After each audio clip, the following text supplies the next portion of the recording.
We are a free full-service college access center. We are part of the Phoenix Public Library, so all of our services are free, and our mission is to help students take that next step in their education. And so we are here not just for you for your FAFSA, but also to help you with the entire process. So if you get stuck in any way, please let us know, and we would love to be a part of your journey to help you overcome that obstacle. So we help with the admissions process, with your essays, scholarships. I'm sure a lot of you guys will be coming back to us as scholarship season starts to build up. We also have a really robust scholarship page on the College Depot website and some great tools for securing letters of recommendation and preparing your brag sheet. And so we would love to be a part of you through the entire process. And so please do spread the word too to your friends and family. We don't have any requirements for joining College Depot. We also help adults who need to earn a GED or a high school diploma. So really, we serve anyone who needs help taking that next step in their education. One program that I'd love to highlight today is GRIT. We have a program called Graduating Ready, Independent and Tenacious. And I see some of our GRIT students here in the audience. It's so nice to have you guys. So GRIT is essentially a program where you can sign up as a high school senior. We currently have a waiting list, but if you feel like you could use that extra support, please do sign up. And then if you have younger siblings or family members who you think could benefit, who are juniors or sophomores, they can start signing up at the end of their junior year to have that GRIT mentorship throughout senior year. We also work, in addition to the milestones hitting, in your senior year, we support in the summer too, to make sure that you have all of the support needed to successfully start into college. And so definitely I encourage you to sign up for GRIT if you think it would be helpful. You're assigned to work with the same advisor throughout the entire process. And so you get to know your advisor well. I have a GRIT student, Jonathan, who I helped through his entire process. And now he's a successful student in the Barrett Honors College at ASU studying computer science. So we love our GRIT students, and then you have that opportunity to be reminded of those important milestones. So if you need a little extra mother henning, we are happy to play that role in your life. But I know you are all here to do your FAFSA. So I am going to pass the baton now to the amazing Ms. Ramirez to walk you through the FAFSA. So again, welcome, good morning, and I congratulate each of you for taking the time today on a Saturday to do your FAFSA. So FAFSA opens up today. Please, please, please be a good friend. If you're a senior, you should be doing your FAFSA. So send your friend a text message reminding them that we have this FAFSA workshop. Send them the link to join and they can get started. So again, please remind your friends that we are beginning the FAFSA. I'm going to go over a few slides and then we're going to go. If you're joining us in person, in about 5-10 minutes when we start, I need you guys to have your internet going, your FSA ID ready. So again, if you're in person with me, make sure that your computer is logged down. Make sure you have your FSA ID so we can begin after I'm done with these slides. Okay, so if you're at home, that's what I'm going to need. We're going to need your FSA ID. We're going to start in a few minutes. Again, I'm going to go over a few slides just with some basic information. So again, please send that text message to your best friend. Take care of your best friend today. Remind them that there's a FAFSA workshop today. Okay, so now let's talk about eligibility. Who is eligible to complete the FAFSA? You have to be a U.S. citizen or eligible non-citizen, and this is in regards to the student. So any student in this country who is a U.S. citizen or eligible non-citizen can apply for federal student aid. Okay, you have to be enrolled in an eligible degree or certificate program. Again, you have to be enrolled in an eligible degree or certificate program. You can't just decide to take one class at a community college, like I want to do yoga. So if you just want to take one class, that would not constitute being in a degree-seeking program. It's not enough in order to qualify for federal student aid. And then the other really important thing, please, if you don't hear anything else, you're going to hear this. When you go to college, college is different than high school. So while in high school, we let you graduate with D's. If you're getting federal student aid, the government is kind of like that parent. They don't like you getting D's and F's. So if you don't do well in college, Maintaining satisfactory academic progress is keeping a C average. So as long as you keep that C average, you can continue to get federal student aid. I'm going to warn you, because if some of you guys have merit scholarships, the merit scholarship threshold might be higher, like a 3.0 or a 3.25. You need to make sure that you maintain that average that they expect in order to continue your financial aid. But for the federal government, for Pell Grants and so forth, maintaining a C average is what they expect. And again, other scholarships expect more. Okay, so this is who's eligible. So the vast majority of high school students in this country are eligible to receive federal student aid. Okay, so who is the parent? So some of us, I just want to make sure the person that you have next to you filling out your FAFSA, either in person or at home. This is who I need, okay? So who do you need? You need your biological adopted mom or dad living together, married or unmarried, okay?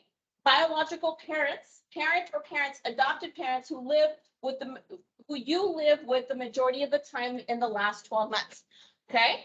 Step parent, if legally married to biological or adopted parent as of today. And then the single parent, biological adopted mother or father. If you will notice, everything on here says mom or dad, either biological or adopted. We do include a step parent only if they're legally married. Okay, so what you're seeing on here is who is required to provide information for the FAFSA. What you're not seeing is some other people, like these people. So while these people might love you and they might be supporting you, we do not use their information on the FAFSA.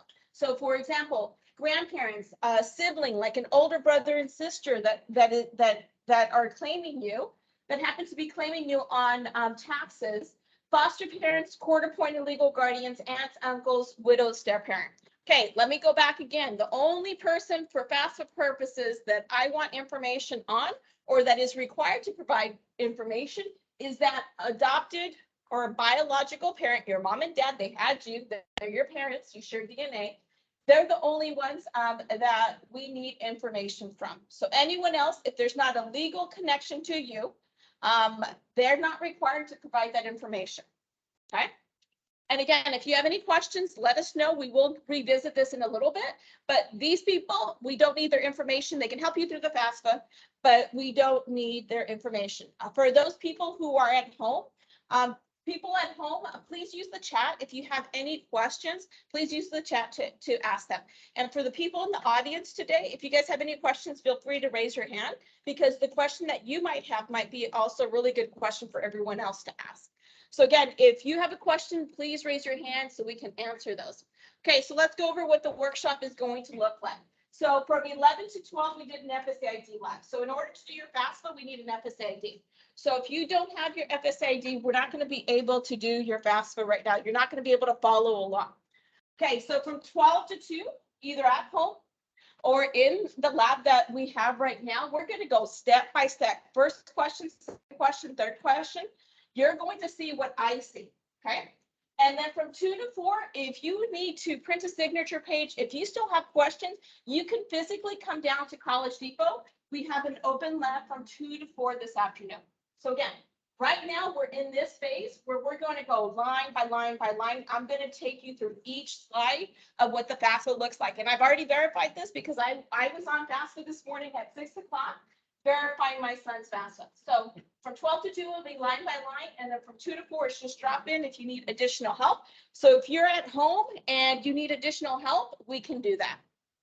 You can drive down here and you can come in anytime between that 2 and 4 to get the help that you need. Okay, so for the student, I said this already. What do we need? We need your FSA ID. Everything else, I'm assuming that you're going to have, like you're going to have your phone number, you're going to have your address, your email address. Why?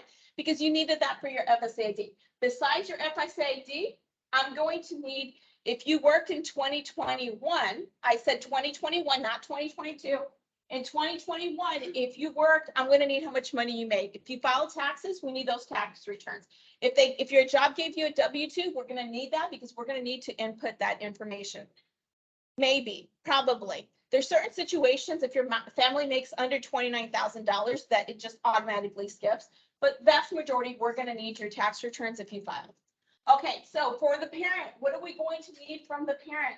we're going to need their FSA ID. So I said this earlier, but let me say this again if you're just joining us. So if your parent is a legal US resident or they're a citizen, we need an FSA ID for one of your parents also. Okay. Now, if they're a resident, they also have an alien registration number. It's called, it's on their green card, even though their green card isn't green anymore. On the backside, there's a number that begins with an A. We will also need that. Okay. We'll also need their socials. If your parent isn't documented, don't freak out. Don't worry. You still qualify. Remember what I said earlier. If you're a U.S. citizen or legal U.S. resident, you qualify for federal student aid. If your parents aren't documented, we use zeros. We do not create FSA IDs for them because we can't create FSA IDs for them. We need the date of birth of your parents. Okay. We also need their marital status. For example, if they're married, when did they get married? If they're divorced, when did they get divorced? And if they're single, then we just need to know if they're single because they're not married or separated. If one of your parents passed away and they're widowed, we're going to need when your parent passed away, we're going to need the month and the year. And then for your parents, we're going to need 2021 tax returns. Okay. So the vast majority of parents will have taxes. We're going to come back to taxes if we don't have 2021 taxes. So let's keep working and then we'll get to that because that's actually like the fifth part of the FAFSA. So we're not going to worry about the tax returns. We're going to keep on working on the FAFSA until we get to that point if you have any questions about tax returns. Okay, and they're going to need email address and password. Again, most of this they already provided when they did the FSA ID. Okay, I'm going to keep going. So again, we haven't started yet. This is just the intro. Okay, this is the last call. You need your FSA ID. This is one more time. You need your FSA ID to begin your FAFSA. Okay, in the chat, can someone please put in the login to the FSA ID? I'm sorry, to FAFSA. So if you're in the audience right now, all you have to do for me right now is go to FAFSA.gov. So go to FAFSA.gov, and when you go to FAFSA.gov, it's going to take me to this welcome page, and some of you might already be there. So I need everyone to get to this welcome page because I'm going to go slide by slide and you're going to see what I'm going to show you exactly what you have. If you're sitting at home and you're trying to do this and you're wondering how am I going to be able to do this while she's talking, what I want you to do is to split your screen. So you can have two screens open. You're going to have your FAFSA open and you're going to have me talking. If you don't like that, what you can do is you can have me on your cell phone and you can follow along on the cell phone. While on your computer, you have the FAFSA open. So it's up to you if you're at home, how you want to follow along. My recommendation is that you split your screen, but everyone in here, okay, the people in the audience, can you guys give me a thumbs up if everyone is on this website?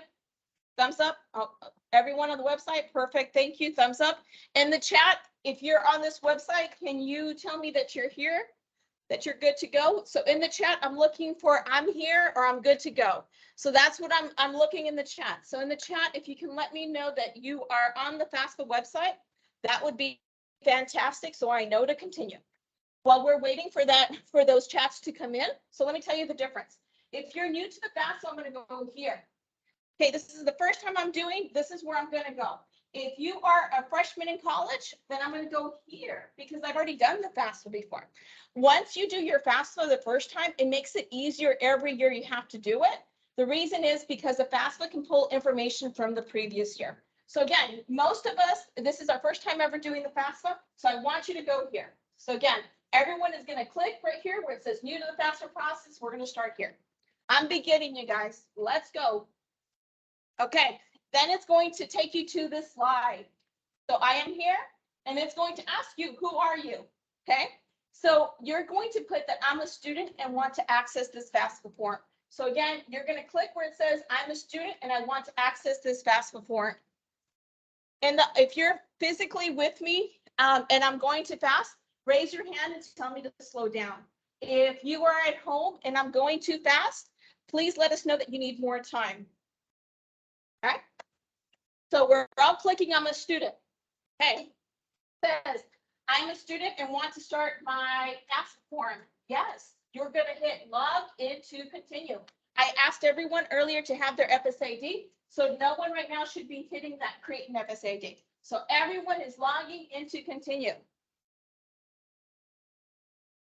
So we're all logging in to continue.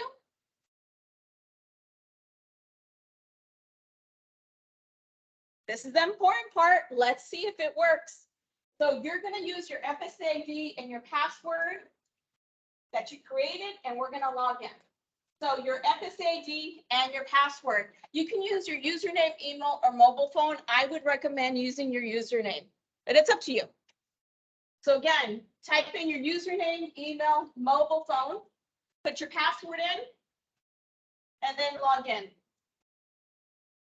If you don't remember your username, then the one that you're probably going to know for sure is going to be your cell phone number. So put your phone number in. And then I would do your email last. But I need everyone to be logged in. If you're logged in the audience, can you guys please give me a thumbs up so I know that we're good? So I'm good in the audience. If you are not good, it's because you've forgotten. Okay, it's really important when you do your FSA ID that you take a picture of what your FSA ID is. This FSA ID that you're using to log in, you're going to use today, in a month, in a year, in 2 years when you're still in college, in 5 years when you want to get that master's degree, you're going to use it. So you're going to keep on using that. Okay. Now, if for some reason you're having a hard time logging in, you can hit forgot my password to try to get in, but it's going to take you a few minutes because you're going to have to reset your password. Okay, so I'm going to keep going unless someone tells me that they are not here. What's going to happen is it's going to tell you to read. It's more or less going to tell you that, you're going to access the computer. You're going to create that we're going to work on your FAFSA. Once you've scanned that, if you want to read every word, you can, and then hit accept and then go to the next slide. So again, go ahead and read before continuing. Go to the next page. And you're going to think, why am I back here? This should look familiar. The only difference is if you look at the corner right here, in the corner of your screen, it now says hi. My first name is Dolores. So for me, it would say hi, Dolores. For my son, it said hi, Matthew. That's the only difference now is this looks very similar to what we just logged in, except in the corner, it'll say hi and it'll have your name. That's the only difference. Okay, so what are we going to do? We're going to tell FAFSA again, I want to do my FAFSA. So everyone's going to click right there where it says, I am a student and want to access the FAFSA. And we have to keep telling them I want to do my FAFSA. So again, it's going to ask who you are. I'm a student and want to access my FAFSA. I know it's redundant. I didn't create it, you guys. I just go along with it. Okay, so now this is where we get to decide what FAFSA we're doing. Okay, do this one where it says 23, 24, because that's when you're going to be in college. Don't do this one. This is a no. So this is a no. No. Why? Because you're in high school. You're in high school right now. We don't want money right now. We want money when you're going to be in college. Okay, if you're graduating early, the only exception is if you're graduating early, like in December, you could do this FAFSA first, and then you can go back and do this one later on. But we're going to do this one first. So everyone is doing the 23, 24 FAFSA because that's when I'm going to be in college. Okay. So one more time. 23, 24. You won't believe how many students do the wrong FAFSA.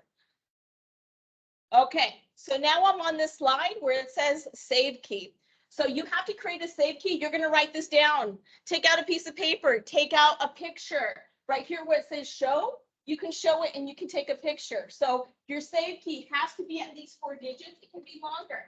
It can be any special number code you want. It could be even something as simple as 1, 2, 3, 4, 1, 1, 1.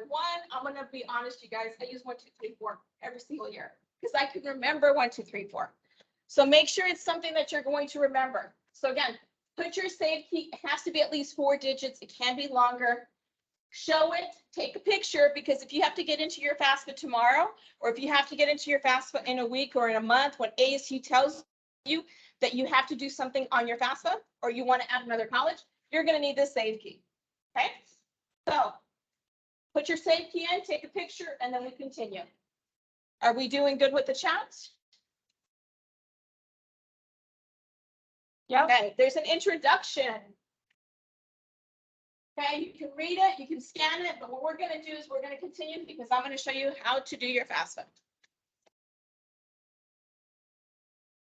Okay, is everyone in? Okay, if you're in the audience here, can you please put your fingers up so I know that you're in? Okay, so people in the audience, fingers up. In the chat, Can you let me know that you're in? And you're going to be wondering, why the heck is there already information there? Okay, let me just explain a few things. There's 7 parts to the FAFSA. Let's go to the first part. The first part is going to be the student demographics, and we're not stopping you. Earlier, when you created your FSA ID, what happens is your FSA ID pulls information into your FAFSA, so some of this information is already going to be pre-populated. You just have to verify that it's correct. So student demographics, then we have school selection. You're going to tell federal student aid about your high school and also about the colleges that you're interested in. Then we have dependency. We're going to figure out, do we need to include your parents' information or not? Right here, parent demographics, they're going to ask about information about your parents, date of birth, and so forth, marriage, and so forth. Parent financial, this is where we get into a little bit sensitive topic, because this is when we're going to need income and tax information. After that, we're going to get to the student financials. The student financials is when federal student aid wants to know if you work and how much income you brought in also. And if you didn't work, we put 0, so don't worry about it. And then the last part is sign and submit. If you have an FSA ID, you can sign electronically. If you don't have an FSA ID, that's where we use signature pages. Okay, so we're beginning now. So I'm in, we're here, we're good. We're good, right, to start at home? All thumbs up. Okay, all thumbs up. I'm beginning. So the first section is student demographics. I'm going to go section by section. As I mentioned before, look at it. Just verify that that information is correct. If the information looks correct, then you're going to hit continue. That's all you're going to do. So again, one more time, your information is there because you typed it in during your FSAD. If there's anything missing, check it and we move on. Same thing for your email address and your phone number. Check it and then hit continue. And if it's not there, type it in.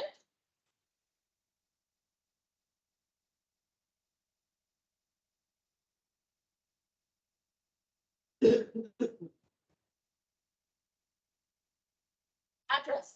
Remember, you did this in the FSAD. If you remember, you did this in your FSAD. Your address should be filled in, your zip code. The only issue is if you've moved since you did your FSAD, you might have to update that. So just verify it, and then you're going to hit continue right here. Okay. Okay, this is where we start answering questions. And again, if at any point I'm going too fast, please raise your hand. If you're in the audience, if you're at home, let me know that you need me to slow down. Okay, so it asks, have you lived in Arizona? So I'm using this slide and it doesn't say Arizona, but the first question that you're going to see is, have you lived in Arizona at least 5 years? It's just a yes or no question. That's it. Yes or no. If you have not lived in Arizona for 5 years, it's going to ask you about your previous state of residence. So if you lived in California, if you lived even out of the country, you're just going to answer that question. And then this question, are you the student? Remember, this is a student. Are you a U.S. citizen? Okay. So based off that question, you're going to answer that. So again, are you a U.S. citizen? And if you're an eligible non-citizen, you'll need to add that alien registration number. So I talked about that green card. On the back of the green card, there's that number that begins with an A. You'll need to add that. So once you've answered that you're living in Arizona for 5 years and you answered the citizenship question, you're going to hit continue. Don't get ahead of me because this is one of the most important pages. So I'm going to give everyone a few seconds to, not a minute, just a few seconds to get to this page. I want you to read it and scan it, but don't answer them yet until I go over them with you. So everyone should be on this page that says student education. Don't answer those questions because I want to go over them with you. If you're on this slide, can you please give me a thumbs up? Perfect. Thumbs up. Okay, most of the people in the audience are here. Okay, I'm going to keep working. Remember, if I am going too fast for the students at home, please let me know. Okay, so I asked you to scan this. Okay, so let me tell you why this is important. Based off the way that you answer these questions, the financial aid offices at the schools that you guys want to go to are going to tag you, for example, as a first-year student. First-year students qualify for more money than a second or third or fourth year. So for example, if I'm a student at bioscience, because I know I have some bioscience students here. If I'm a student at bioscience and I decide to go to ASU next year versus I decide to go to ASU in 3 years, I'm going to have a bigger financial aid package next year, my first year, than if I decide to go in 3 years. Does that make sense? Okay. They give bigger financial aid packages to first-year students. Okay, so let's start with the first one. What will your high school completion status be next school year? It's saying 23-24. So next school year, you're going to have your high school diploma. So everyone should mark that first one, high school diploma. I put like this, there's the cheat sheet right here on the side. So the first one is asking by next year, you're going to have your high school diploma. This is a really important question that I was talking about. Okay, what college degree or certificate will you be working on in 23-24? I want everyone to put their bachelor's degree. Even if you want to get a PhD or a master's at some point, what everyone's going to be working on that first year is going to be that first bachelor's degree. Okay. The next question, will you have your first bachelor's degree by 23-24? That bachelor's degree is that 4 or 5 year degree that everyone talks about, that first degree. No one is going to have, if you're in high school, you're not going to have that first bachelor's degree by the beginning of next school year. So you should put no here. Okay, this one gets students in trouble all the time. What will your college grade level be when you begin? Remember what I said, you get the biggest financial aid package that first year. I don't care if you have 60 college credits already. I don't care if you have 10 college credits. It doesn't matter how many college credits you have. If you are in high school right now and you're going to start college next year, that first year, everyone should be adding never attended college first year. Let me state that one more time. If next year is going to be the first year that you're going away to college, even if you have all these college credits because I was in ACE or I was in dual enrollment or I have AP classes, that doesn't matter. I'm going to put never attended college first year. Okay. Remember, this is going to impact your financial aid if you don't put that down. And then, are you interested in work study? I always encourage students to say yes, it's up to you. Work study is a part-time job with the college or university. It's just you want to see it on your financial aid package if you qualify. You don't have to take the part-time job. You still have to apply. It's do you want the option?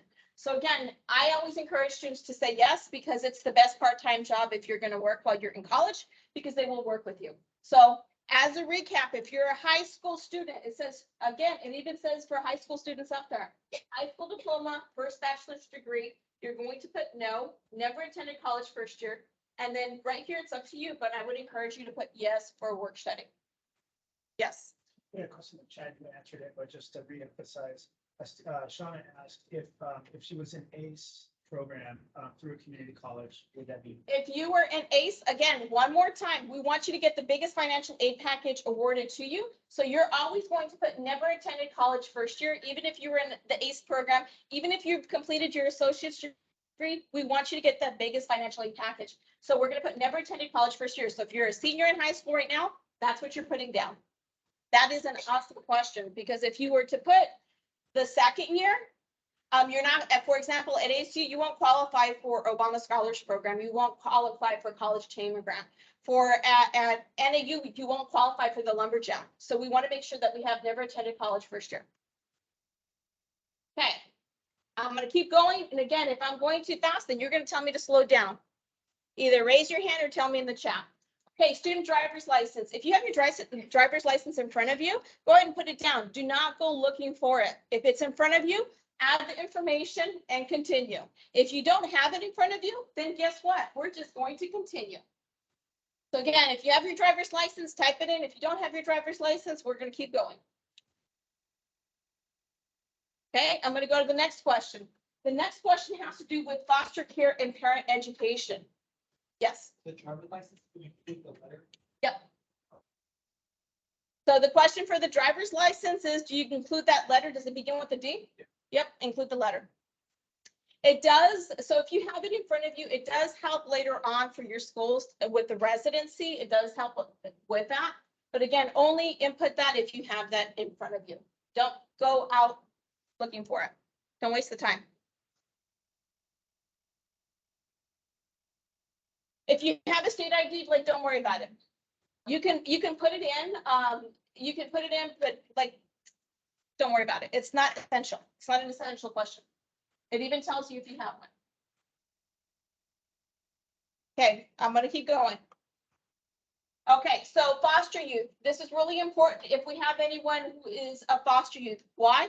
Because in the state of Arizona, anyone in foster who is in foster care after the age of 16, the state is required to pay for your tuition and then some. So again, this is really important if you are in foster care. So are you a foster youth or were you in the foster care system at any time? It's just a yes or no question. And then the second part is going to ask, what is the completion, what is the highest school completed by your parent? So you're going to answer that for parent 1 and parent 2. If you don't know one of your parents, if you have no contact with one of your parents, then there is an option for unknown. It's unknown, correct? Can someone verify? Is it unknown? When you bring it down, it says unknown, right? Thank you. So again, if you're at home and you have questions, please use the chat. If you're in the audience and you have questions, let me know. Does anyone have any questions on the education of the parent? Okay, so here's the crazy part. For those parents who were educated in another country, so while your parent might have been educated, for example, in Mexico, and they have a degree, if that degree doesn't transfer to this country, which most don't put them down as having a college education. And the reason we don't want you to put that college education is because there's certain special programs. For example, NAU has the STAR program for first generation students. You're not going to qualify for that program. So right here, it's asking for, again, parent 1 and parent 2, and it's completed. So when we talk about college and we talk about that bachelor's degree, we're talking about that 4-year bachelor's degree, not that associate's degree. It's that 4-year, that college or beyond. It's that 4-year bachelor's degree. And that degree in Mexico is not going to count. We're going to put high school for if your parent has that education. And again, we want to make sure that you qualify for any additional programs or funding that might be available to you. So if your parent doesn't have a bachelor's degree or a master's degree in this country, then we're not going to put college or beyond. Yes? So you can answer both of these, but just there are 2 questions from Gabriel and also from Samuel. The first is, if a parent, if mom completed a 2-year degree, do you put college or not since it's a bachelor's? And the other is, what if my mom completed a high school diploma in the country? So if your mom completed a high school diploma in another country, just go ahead and put high school. If your parent completed just that, and it's not just that associate's degree, I'm not saying that. If your parent completed that as an associate's degree, we're not going to count that as college because it's not, the standard is that 4-year bachelor's degree as, you know, as the level that we're looking for. So again, if it's an associate's degree, we're going to say that, we're not going to say that they completed college or beyond. One more question from Teresa. My mom completed freshman year in high school. She did not graduate. So do I put middle school, high school? So if the question is, so the question was, my mom went to high school but didn't complete high school. So we're going to put that middle school, junior high. That's what we're going to put. Okay. Do we have any other questions before we move on? And again, this is really important because there are some programs available at colleges for first generation students. So we want to make sure if you can qualify for them, that you qualify for them. There's even some scholarships that are only for first generation students that you might not be evaluated if you answer that incorrectly. Okay. Moving on. Guess what? We're on section 2. Okay, so we're done with student demographics. We're moving on to section 2. Okay, so let's begin because we're going to section 2 has to do with 2 parts. It has to do with your high school. So it has to do with your high school, your interest in high school and the colleges. So that's all that's going to be about. So the first thing it is, it literally asks, where is your high school? Okay. So the way that we're going to do that is we're going to type in Arizona. We're all in Arizona. We're going to type in the high school name. So I know I have some students from bioscience. I know I have some of my students from digital. So we're going to type in right here, Arizona. If you want to put in Phoenix, you can. And then you're going to put your high school name right there. And you're going to hit search. If I have any, I know I might have some service corps, superintendent service corps. If you are coming from Fairfax or Chavez, be careful because they're located in Levine. I know that's, you think it's Phoenix, but if for the FAFSA purposes, you're not going to find it in Phoenix and it's going to drive you crazy. So again, type in your state, type in your high school name. I tend to skip city because it just makes it harder to sometimes find the school. Okay, so just be careful. So for example, I'm showing you Alhambra.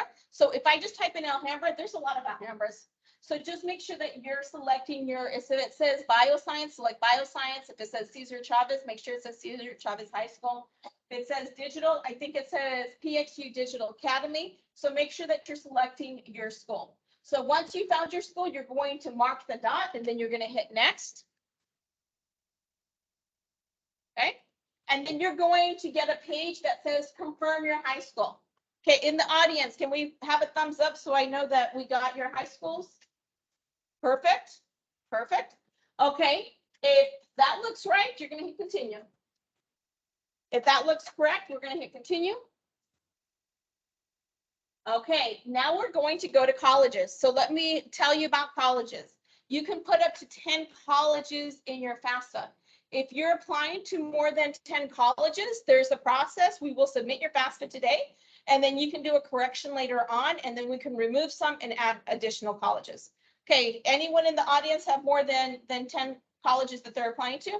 Okay, so remember, we're going to submit today, and then we're going to have to go back and do a correction, okay? So that's for the people here and at home.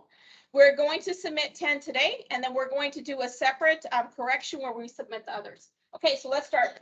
So in order to do this, let's just do an ASU one because that's where I went to college. So I'm going to hit the state, so Arizona. You can type it in. Sometimes the acronyms help. Like you can type in ASU. ASU will actually pop up, but I don't think U of A pops up. So sometimes it helps if you type in Arizona State University, or if you type in Northern Arizona University, Grand Canyon University, Phoenix College. So that's what we're going to do right now. We're going to hit state. We're going to type in the school name, and then you're going to hit search. So I typed in ASU. So what happens when I type in ASU, only the letters, I get a whole bunch of campuses come up. Okay. I don't want any of these. I want ASU. So I'm going to mark that box that says ASU. Once I do that, it's going to come to this page that says housing. I'm going to give everyone about 15 seconds to get here. And this is another important page. So I'm going to wait till everyone gets here. So again, we're only doing one school right now. I'm going to give everyone about 10 seconds, 10, 15 seconds.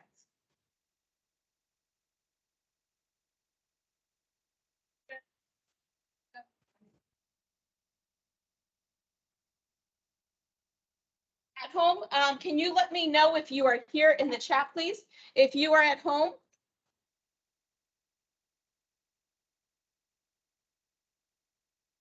Okay, I see something about trade schools. Trade schools, by the way, let me go back. UTI is a trade school. So trade schools are on here. So this is not universities and community colleges. Trade schools are on here also. So you can have a trade school. Okay. Does everyone have a school?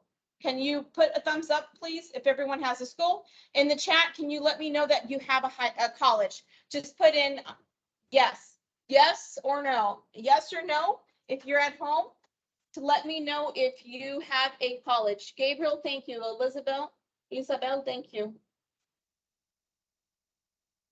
Okay, thank you for letting me know and interacting with me because it's hard to do. Sometimes it's hard to do these presentations. So thank you for interacting. Okay, so this is why it's so important. So I'm going to say this, please pay attention. Eyes up here. So I'm going to be your teacher right now. Eyes up here if you are in the audience. Okay, now this right here, based off what you put for housing, the college and university is going to create a financial aid package for you. Okay, if you want to be considered, don't worry about the money. I don't want you to worry about how much it costs. Does everyone understand what I'm saying right now? Do not worry about the money. If you want to be evaluated, okay, for example, if you want to be evaluated for Obama at ASU, Obama at ASU has an allowance for living on campus. If you don't tell them that you want to live on campus, then they're not going to give you that money. And then you're going to be crying because you're going to see your friend has like almost $30,000 in financial aid, and your financial aid package is only gonna say like $18,000, and you're gonna be saying, why does she have more money than I have? And it has to do with what they decided on housing plans. So there are some very generous financial aid packages. So if you're looking at certain colleges, they have allowances. So U of A has an allowance for living on campus if you qualify for their assurance program. But if you don't tell them that you want to live on campus, they're not going to put that in your financial aid package. Ms. Haggerty, does that make sense what I'm saying? Yeah, it's always better to make this school have to work up. Like, So let me reiterate that. you can always change your mind later and decide not to put it on campus. It's harder to get it on if you haven't put it on. So if you want to see the biggest financial aid packages, so there's three options. You're going to be living at home, then it's going to be you're living off campus, and then you're going to be living on campus. If you want to see the biggest financial aid package available to you, you're going to choose the one that living on campus. You can decide after you get all your word notices, if it doesn't work out, you can decide that you're going to live at home or that you're going to live off campus. But if you want to see that biggest financial aid package, if you want to be evaluated for that, this is the point where you're going to let them know that's what you want to see. Okay? So again, you can always decide later on that it doesn't work out for you, you don't have enough money, or you're not comfortable, but if you want to see that money when they provide your financial aid notice, please do so. Okay, so I have Howard University. It's an HBCU school, and then we're going to put on campus, and then I'm going to add another school. So in order to add another school, I'm going to click on that button, and I'm going to go through that same process again, where I look for a school, and then I'm going to do housing. So I'm going to give everyone about 2 minutes to add all the schools that they want to. If you just want to add one school, that's fine, but you can add multiple schools. Let me also let you know, even if you haven't applied, so any school that you are possibly interested in attending, this is where we add them. If you put in applications or if you're thinking about putting in an application. So again, take the next 2 minutes, add your colleges that you are interested, even if you've applied or have not applied. So we're going to take the next few minutes. And then in the chat, so for the people at home, let me know that you are done by writing the word done, so I know to move on.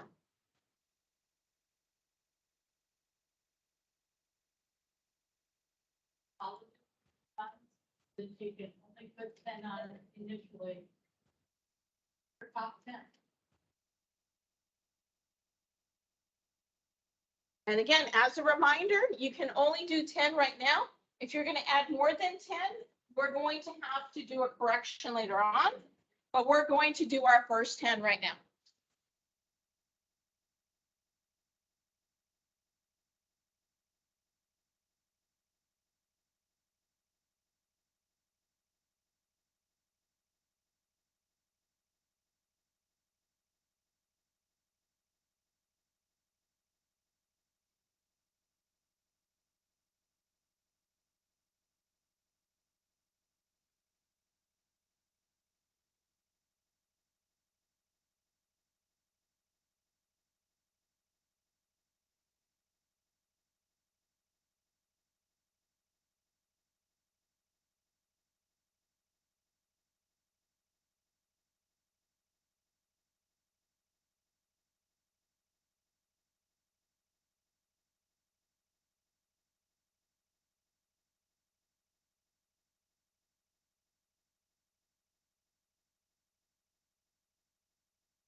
Raise your hand if you still need more time. Okay. I won't go. So if you're at home, let me know if you are done by typing done.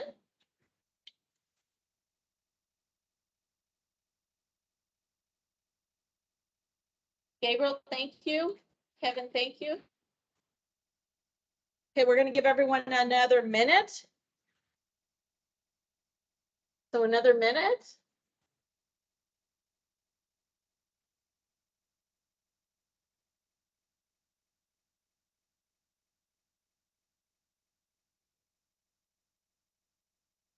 And thank you for the people at home for letting me know. Just giving everyone else another minute.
Can you put your fingers up if we're ready? Okay, I'm assuming that we are ready to move on because no one's telling me any more time. Okay, so I am moving on. And if your 10 schools aren't there, that's okay. We can go back and add them in. So we're just moving on for the sake of everyone's time.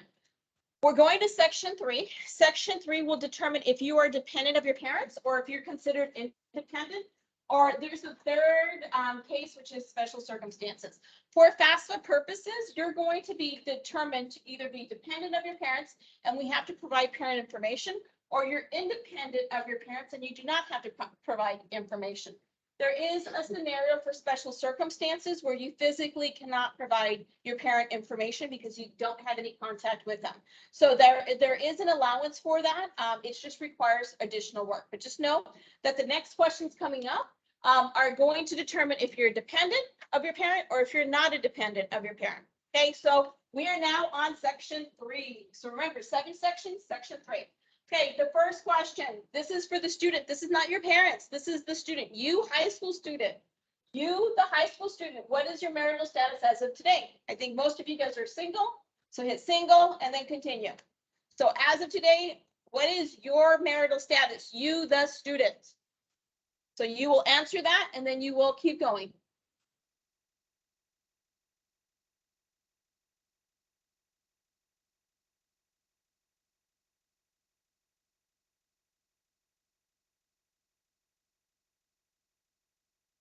There was a question about colleges previously. Sometimes, for example, they have different campuses. Just send it to the main campus. They'll have your information. Don't worry about it. Okay, so I'm on this page. So what is the marital status of the student as of today? Most of you guys are going to say single. Okay. This is still the student. Do you, the student, the first question is, have dependent children? So do you have, or will you have children who will receive more than half of their support between July 1st of next school year and June 30th of next school year? Okay, so it's a yes or no question. Do you have kids? Yes or no? Are they going to receive more than half of their support? And what we mean by support, that includes housing, food, utilities, and clothing. Like, you're going to be paying for at least 50% of that. Okay, you, the student, do you have dependents other than your kids or your spouse who live with you and receive more than half of their support? Okay, so first question, do you have student? Most of you guys are gonna, do you have kids? Most of you guys are gonna be a no. And other dependents, most of you guys are gonna be a no. Okay, just because of your age and your circumstance, this is gonna be a no, and then you're gonna hit continue.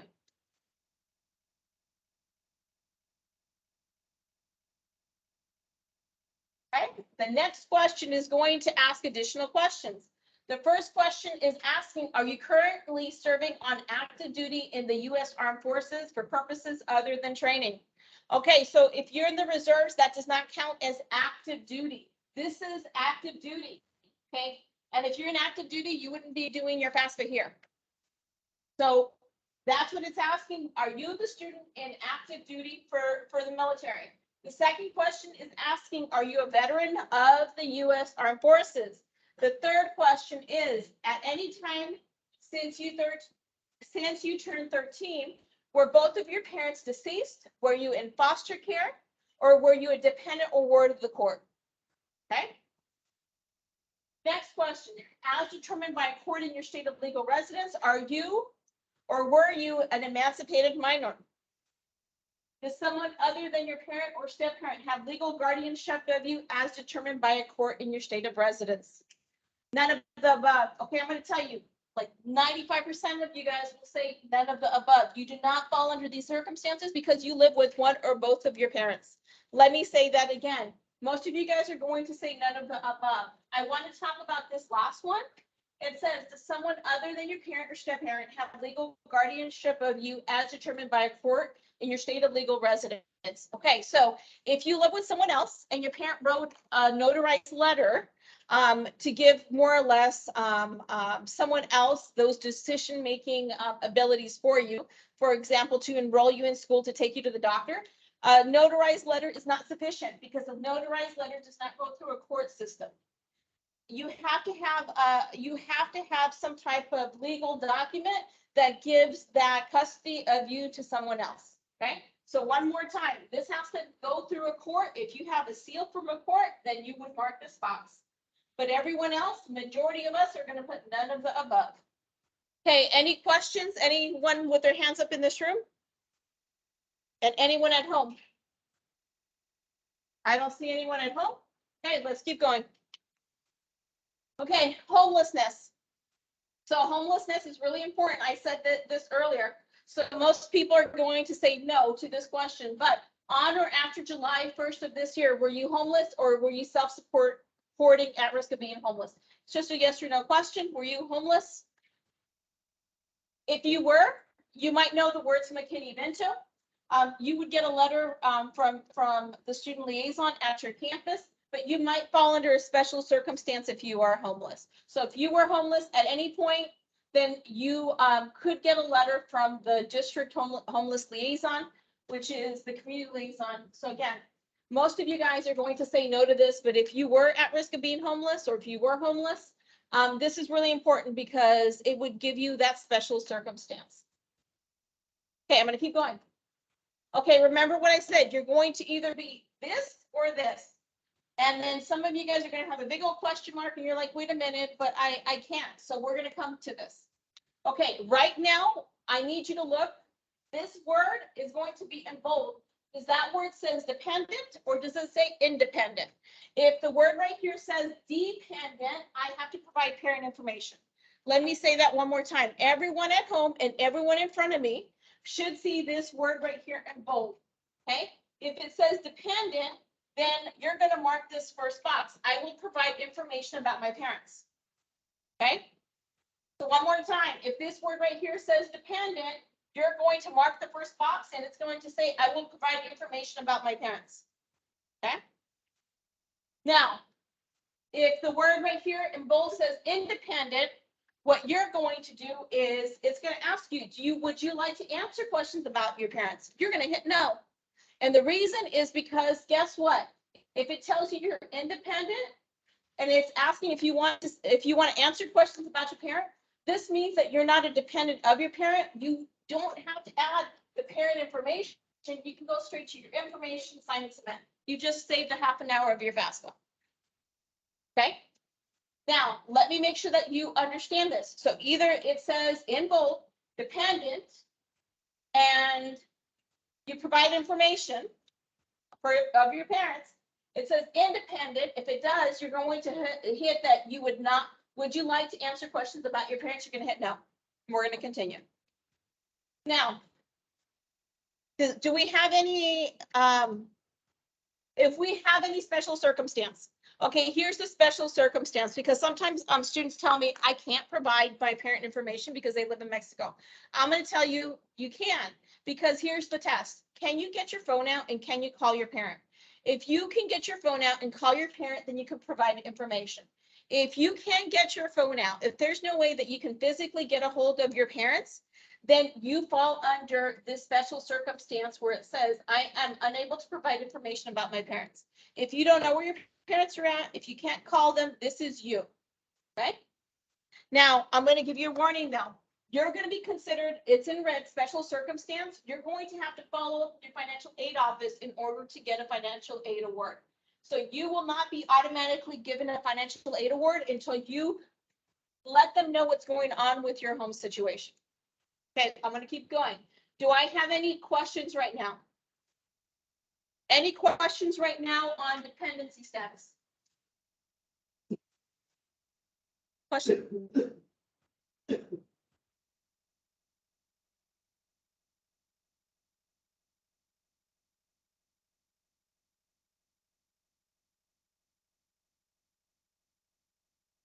So the question is, if you're currently undergoing guardianship, do you have a court date? When are you going to submit?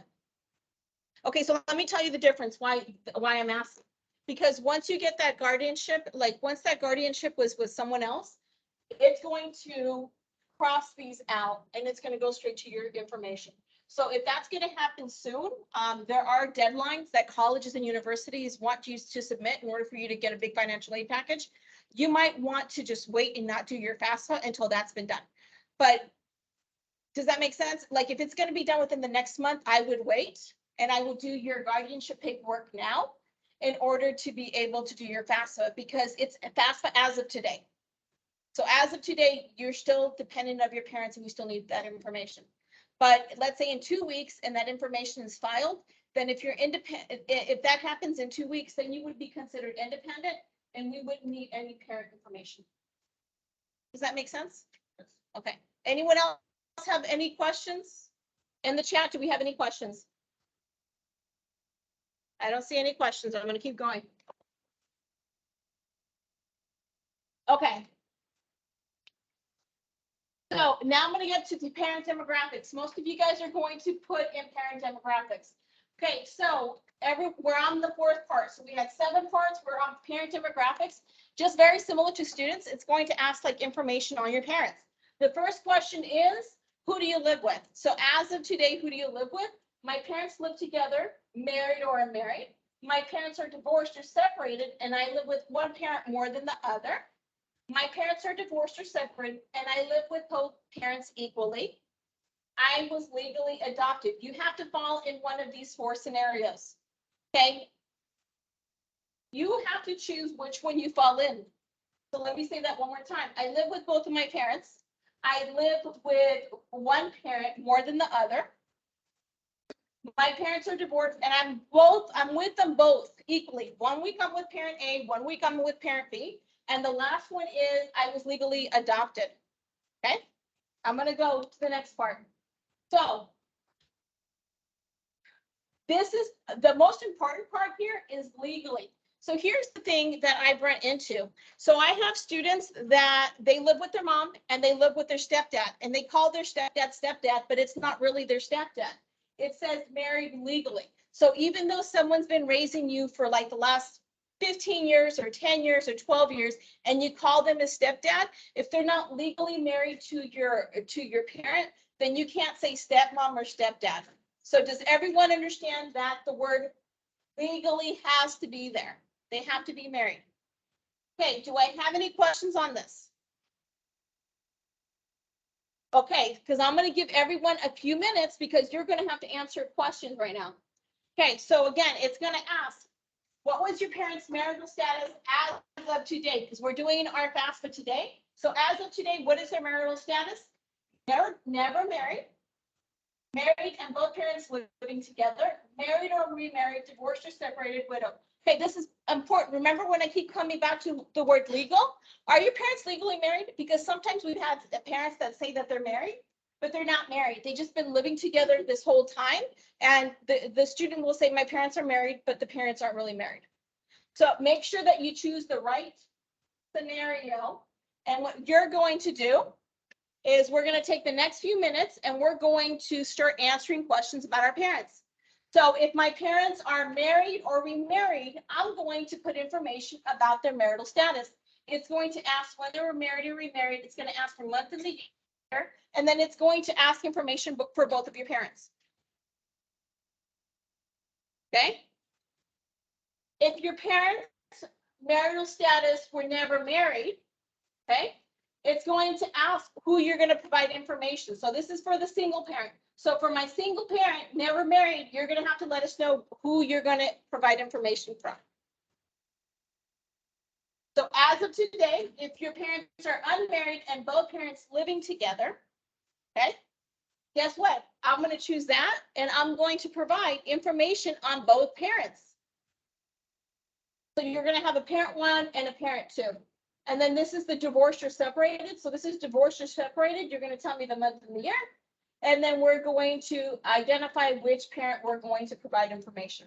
Okay, this is very unique. It might seem kind of confusing, but it's unique to you. So this is based off your home situation. If your parent, one of your parents passed away, you're going to put that your parent is widowed, and then you're going to put when your parent passed away and which parent information we're going to provide. So this is going to be for the living parent. Okay, I'm going to quit talking. You're going to start inputting information, and it might be for one parent, it might be for two parents. So you're going to start inputting information. What I'm going to remind you, please pay attention to this part. If your parent has a social, I put the social in. If your parent is undocumented, I just put zeros in. It tells you right here. So again, if your parent is undocumented, we're going to put their name in and we're going to put zeros in.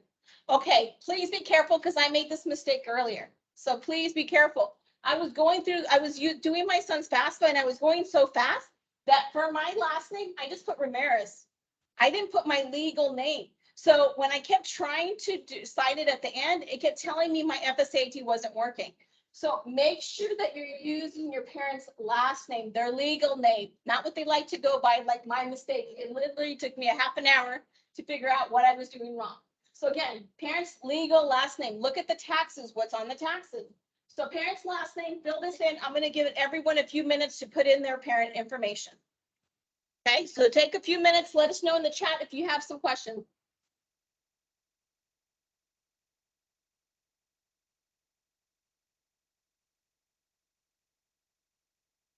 So the question was, if my parent got married in a different country, that doesn't matter. They're married. And then what if they have Roman numerals? What do they have Roman numerals for?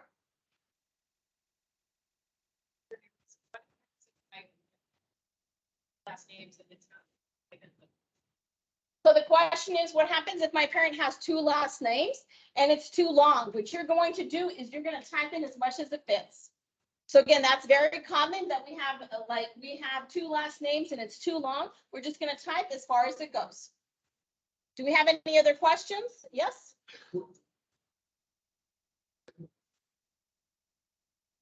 For the parent initial, parent's first initial.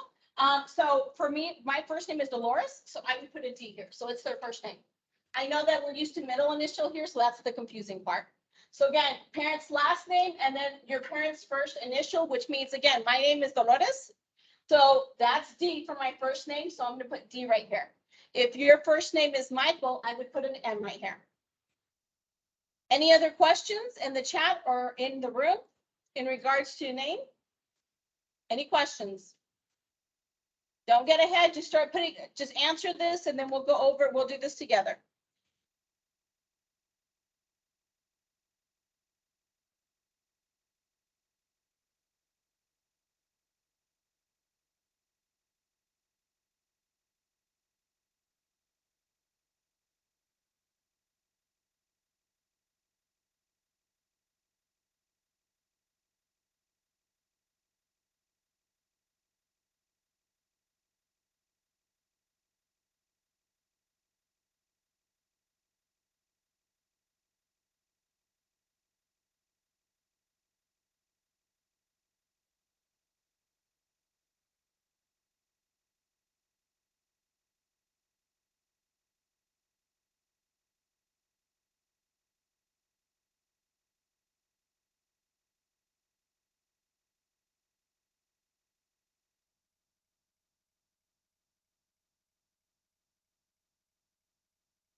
Okay, give me a thumbs up if we're good, and I can move on. Thumbs up, thumbs up, thumbs up. Okay. Can you please let me know in the chat? Let me know in the chat if you're done, because I'm ready to move on. Most students are ready to move on. So please let me know. I'm gonna answer that question earlier. Last name, so I heard that, for example, some people are junior or the first or the second or the third. Don't worry about the suffix. Don't worry about the suffix. So I'm ready to move on unless someone tells me, and I'm seeing that they're done. So I'm moving on, you guys. Okay, so as a reminder, we put our parents' information in, we put legal name, and as much as it fit. And then the parents' first initial. So again, if your first name is Mary, I would just put an M right there. And I am not worried about junior, first, second, third, and so forth. And I'm starting to lose my voice, so I hope that you guys can still hear me, because I haven't done this since last year. Okay, parent, so we did this earlier for the student, now we're doing this for the parent. Parent state of legal residence. Okay, has your parent lived in Arizona the last 5 years? It's just a yes or no question. And if it's a no, then it's going to ask where they lived at. So again, go ahead and answer this for your parents now. So again, this is for your parents. Has your parent lived in Arizona for the last 5 years? Yes or no? And then what we're going to do is we're going to add that information if they have not.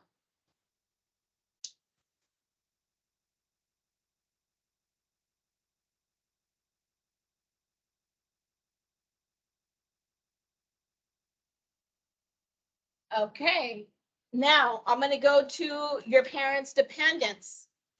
What it's asking is, how many people are your parents supporting? That's what it's asking. Okay, so the first question right here, it says, how many other dependent children do your parents have? Okay, so let me tell you what's considered a dependent child. They have to be 19 or younger. So let me say that one more time. A child has to be 19 or younger to be considered a dependent child. If they're older than 19, the only ones considered dependents are if they're in college. So let me make sure that we understand. Under 19, okay, we're good. Under 19, unless they're in college. So if they're like a junior at ASU, then I count them. If they're a senior in California at Berkeley, I count them. I'm trying to think of a school in California. Okay, so those are the only people I count. Do not count your 24-year-old brother living at home. Okay, he's not going to college. If he's just working, he's not considered a dependent. Okay, how many other dependents do your parents have? Sometimes we also have like grandparents in the house. Sometimes your parents are raising grandkids, like the parents are out of the picture and they're raising their grandkids. So they might also be considered as dependents. So right here, the first one is how many other kids live in the house, okay? Don't include yourself. So this, you do not include yourself in this number. And then right here, how many other dependents do your parents have? So you're just gonna put those numbers down. Do we have any questions? Raise your hand if you have any questions about dependents. If I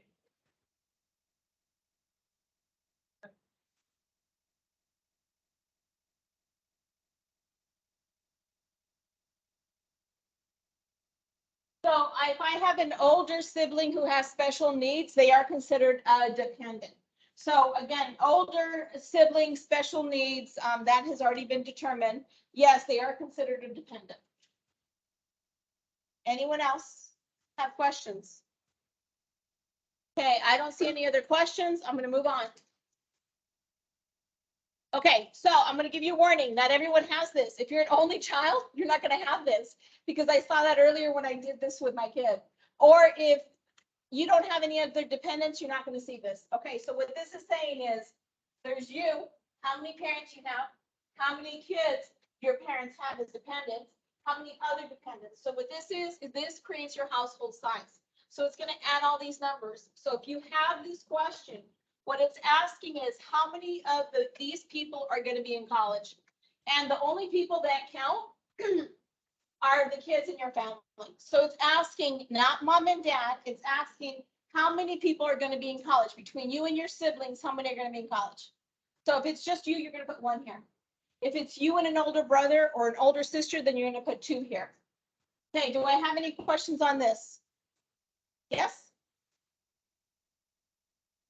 No, because they're not going to be in college. So a younger sibling would be included here. The question was, if I have a younger sibling, do I include them? Not if they're not going to be in college. This question is asking number in college. So how many of you guys are going to be in college? Any other questions here?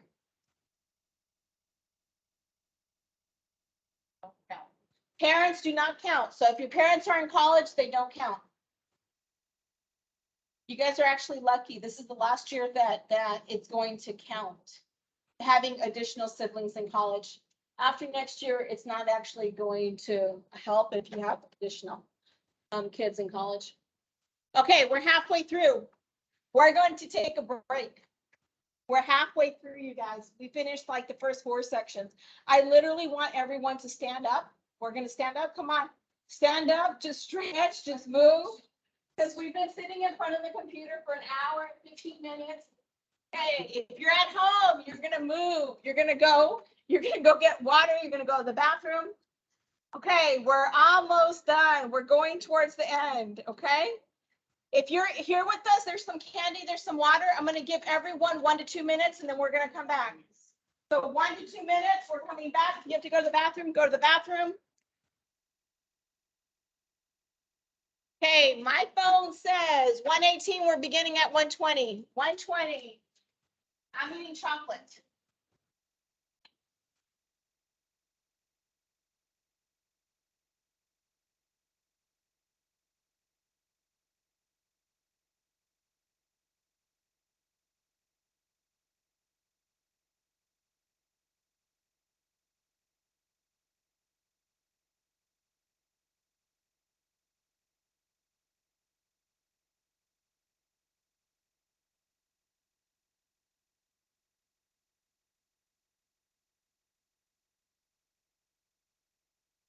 I think Kara was gonna talk to mom.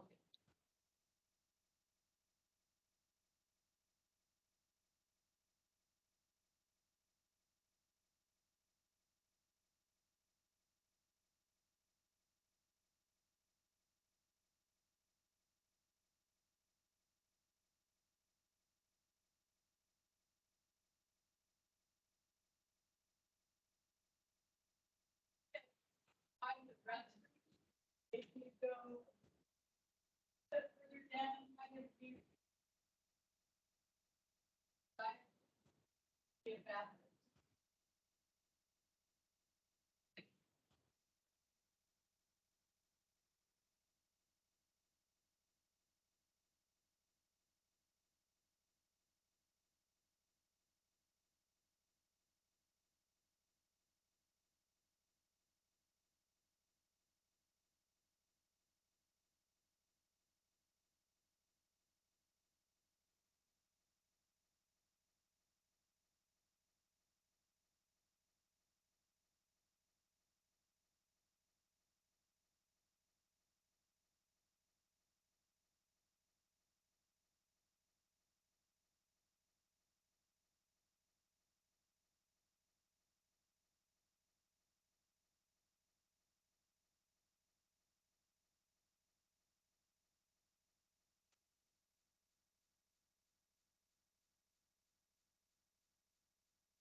Okay, we're gonna start.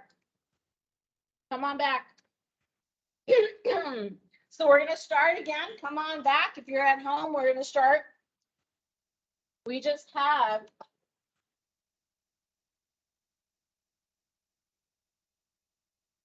Okay, so one of the questions in the chat, does dependent mean they are 23 and live on their own? That is one of the dependency questions. For example, if you're 25 years old, you are considered an independent student.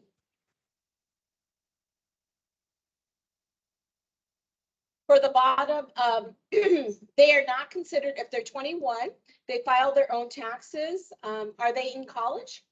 Is the 21-year-old in college?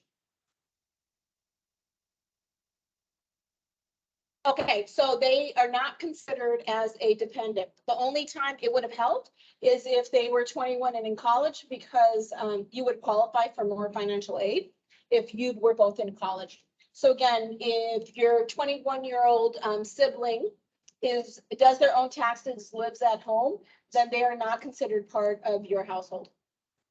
Okay, we're going to begin. I'm going to get everyone here. So we're going to begin. Give me a minute while I round everyone up. So again, give me a minute while I round everyone up. Please go ahead and read this while I round everyone up.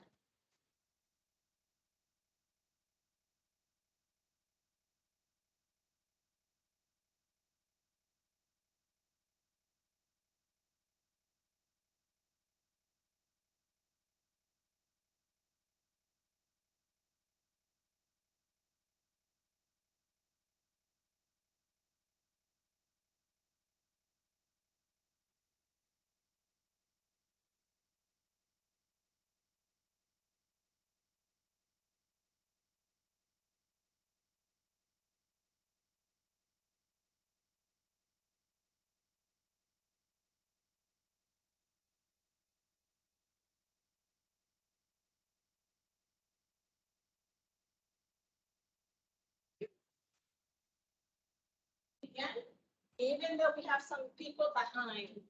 Okay, we're beginning. We're going to go over a few things, but before we do that, I want to talk about skip logic. So based off some of the responses that you're going to give, it might ask you, do you want to skip? Yes, anytime it's asking, do you want to skip? You're going to say yes. And the reason you're going to say yes is because you're wasting your time. If it's asking you, do you want to skip student information? You want to, because it doesn't matter what you put down. It's not going to affect what you're going to qualify for. So one more time, if at any point it asks, do you want to skip? Yes, you want to skip because it's already determined that component of the FAFSA. So again, if it asks, do you want to skip? We're going to hit yes, we want to skip.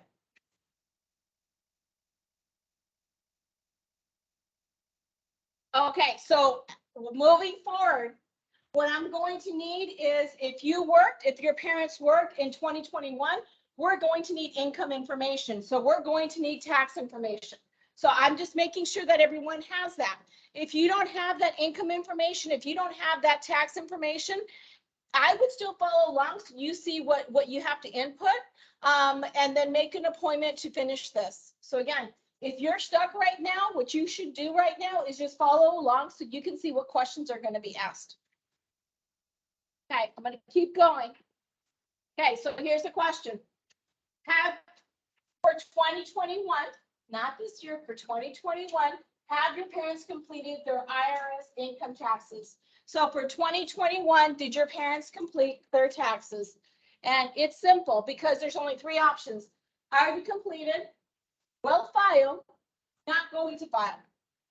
Those are my three options. So for 2021, did your parents do their taxes? The second question is, which tax form did they complete? I can almost guarantee that it's the IRS 1040. Why? Because that's our only tax form. Puerto Rico uses a different tax form, but this is the form everyone else uses, okay? So you're going to mark IRS 1040. And then the question that you're actually going to maybe think about or have to look up, next question, okay? So the next question is going to be, what is your parents' tax filing status? And I'm going to go over how to answer that. So again, already completed, here are my three options. Already completed, will file, not going to file. So take a minute, stop right now. This is the timeout, okay? Now, if you do not have taxes, if you don't have taxes, you are go ahead and you are good to go if it's in green. So green means that we can go. Red means we can't go. We have to stop. So if your parents did not file taxes, number one, if parent didn't work in 2021. So if your parent didn't work in 2021, you don't have to file taxes because they didn't work. Okay. So we can still do your FAFSA. The second question is, if your parent worked but earned less than the income threshold. So if your parent worked and only made $5,000, they didn't have to file taxes. So we can still complete the FAFSA. Okay. What we're going to do is we're going to input those earnings manually. You cannot finish your FAFSA if your parent did not file taxes. Okay. If your parent is going to file taxes, they're telling you, I still have to do my taxes. Don't do it. You can't do it. Okay. So if your parent is telling you, I still have to do the taxes, your parent needs to do them as soon as possible. So you're going to stop and then you're going to complete your FAFSA after they have filed their taxes. If your parent worked and made more than the income threshold, if your parent made $50,000 last year and didn't file taxes and is not planning on filing taxes, you can't complete the FAFSA. Okay. And if you're wondering like who can and who can't, I'm going to show you this. So if a parent didn't work, good to go. If a parent only made a little bit, and what I mean by a little bit is this. These are the tax rates. So if your parent, let's say that they're married, if your parents made $20,000, they didn't have to file taxes, we can keep going. If your parent, and let's say that your parents are married and they made $60,000 together, then the FAFSA won't let you continue. Okay, do we have any questions on this right now? Do we have any questions on taxes? No? I don't see any questions on taxes. I'm going to keep going. Okay, so if you're wondering what's the tax filing status, look at the taxes.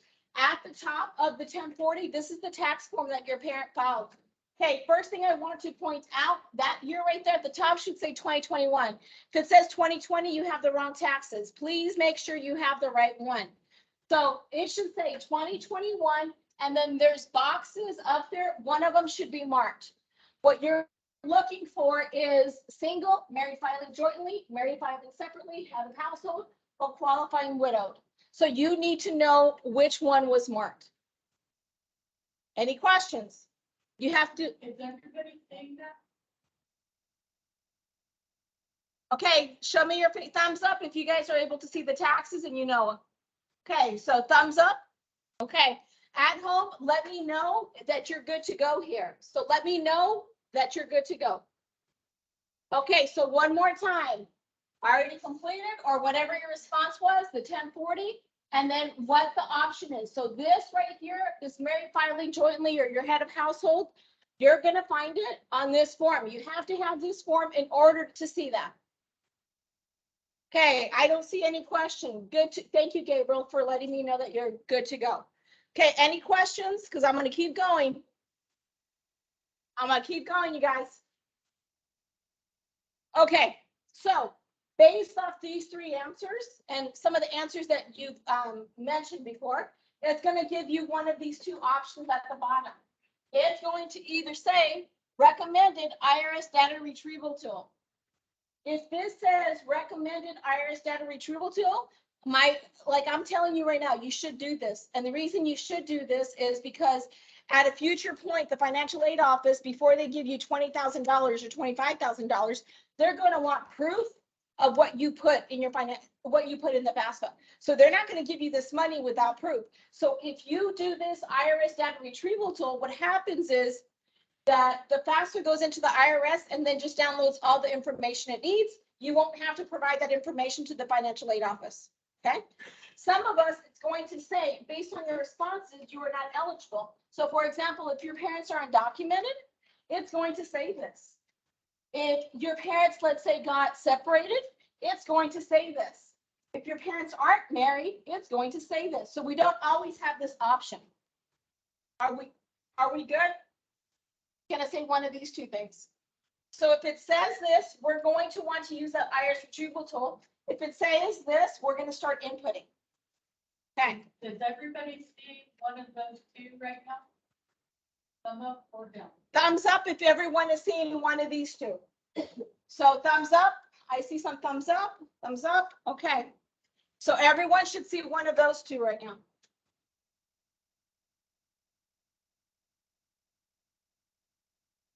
Can I go back to the stop slide?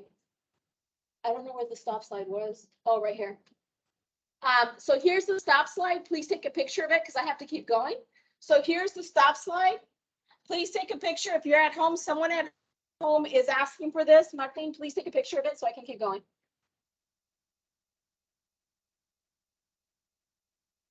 Okay. I'm going, you guys. Okay, so for those of you guys that says this, I'm gonna right now pay attention because I'm gonna go through this really quickly because I need to, but some of you guys are gonna be working on different things. So if right now I just want you to look to see what I'm gonna do. So if this says it's recommended to use the IRS data retrieval tool, you're going to click this box right here where it says proceed to the IRS. Okay, again, I'll do it again right now. I just want you to see what happens. Okay. Now, again, that's a recommendation, and I told you this reduces the documents that are required for later, okay? It doesn't work at all times. So if you decide to do this, you're going to have to decide, you're going to need that FSA ID from the parent. You're going to need to know which parent, and that's really important. Earlier, you identified parent 1 and parent 2. So if your mom's sitting next to you and you want to use her FSA ID, then make sure that you're marking parent 1 or parent 2. I don't know who you put down earlier for your mom. If your dad is sitting next to you, I don't know if you put him as parent 1 or parent 2. So just make sure that you don't mix up your parents. Whoever you identified earlier as that parent, that's the one I'm going to go with. Okay. So you're going to choose which parent, and then I'm going to hit continue. Okay, you're going to get this information, and it says that you're going to leave the FAFSA and it's going to go to the IRS. And then you're going to click the button that says proceed. You're going to get this warning and it's going to scare you. Don't be scared. By the way, parents, you're going to get a letter from the IRS and it's going to freak you out because it does me every single year. I get a letter from the IRS and I'm thinking I'm getting audited. You're not getting audited, but it freaks me out every single year. It just tells you, it's a letter that tells you that your information was used on the FAFSA. Okay, but don't freak out like I do. I'm like, what is this? Okay, so here's the warning. You're going to get a letter in the mail. You're going to hit okay. And then you're going to have to put your information. And this is exactly as it appears on your 2021 taxes. So you're going to see some of this already filled in. You're going to put whatever's not filled in, whatever needs to get changed, you're going to do that. Okay, and you're going to make sure that the address is correct because it's going to ask for your address. Even if you move, you're going to use the address on your taxes. So make sure you use the information exactly as it appears on the taxes. If all that works, then you're going to see this page. You're going to click this button and you're going to hit transfer now. If this doesn't work, if your FSA ID doesn't want to work, see, if it works, it's going to look lovely because it's going to say transferred from the IRS and it's going to be lovely. Okay. If it doesn't work, you're going to be given this error. It doesn't work. And you're just going to hit return to the FAFSA. Okay, so right now, everyone that is able to do this, we're going to try this. So let me go over this again. If it says this, you're going to proceed to the IRS. You're going to choose a parent. The one that has the FSA ID, you're going to use that to be able to merge your IRS income taxes with the FAFSA. And then you're going to download that information.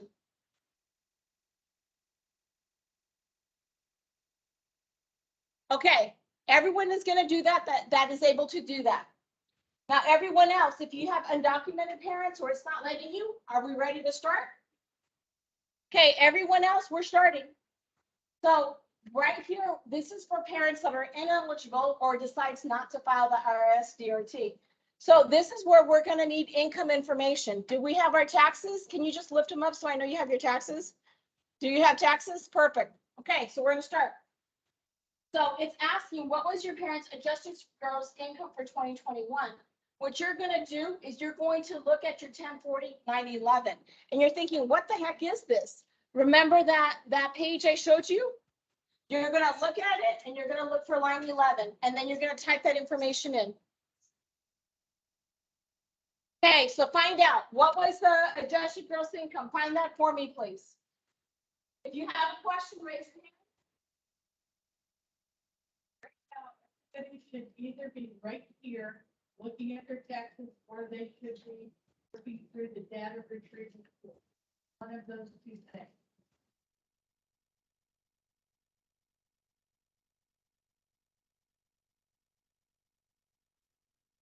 Hey, as a reminder for those at home, right now, what you should be doing, you should either be using that IRS data retrieval tool.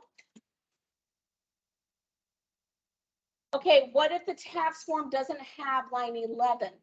Okay, are you sure you have the right tax form? So for the person at home, does yours say 2021?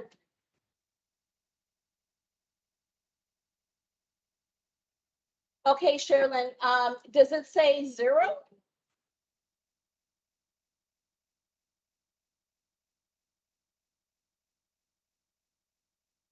Okay, Sherilyn, then you're going to put 0.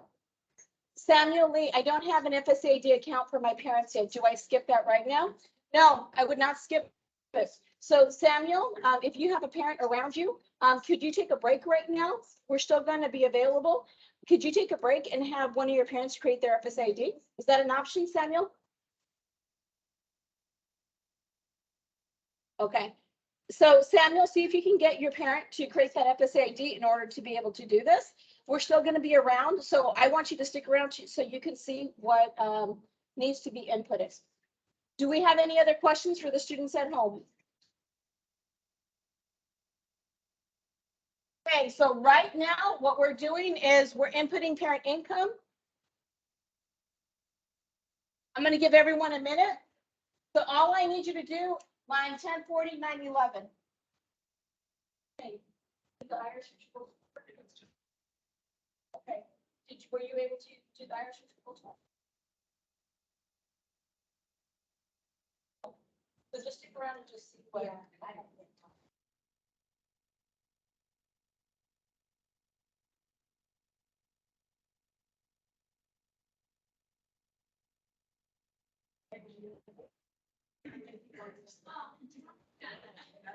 That's what you wanted to see, okay? Well, yeah.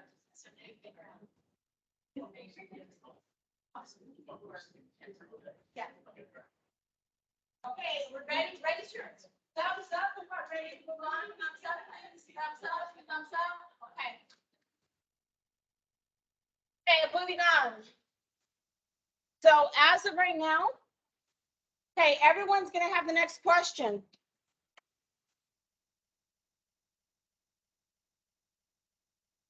Okay, everyone should be on this question. Even if you did the Irish retrieval tool, everyone should have this question. As a reminder,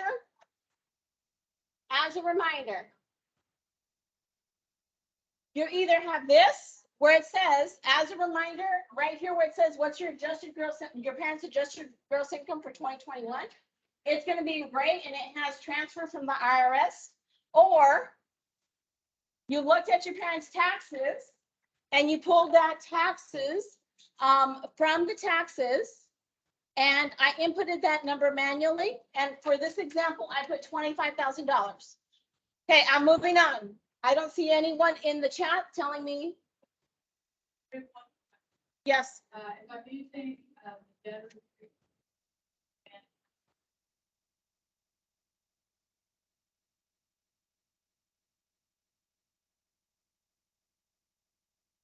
Yeah, so the question was, I'm using the data retrieval tool. So when I'm using the data retrieval tool,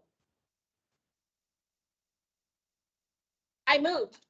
So my taxes have my old address, but I've moved. I want to use my new address. If you use your new address, it's not going to work. It has to have what the IRS has. And the IRS has your previous address. So even if you're moved, you're going to type in your old address. Okay? Just for this part where it says get my federal income tax information, just for that part.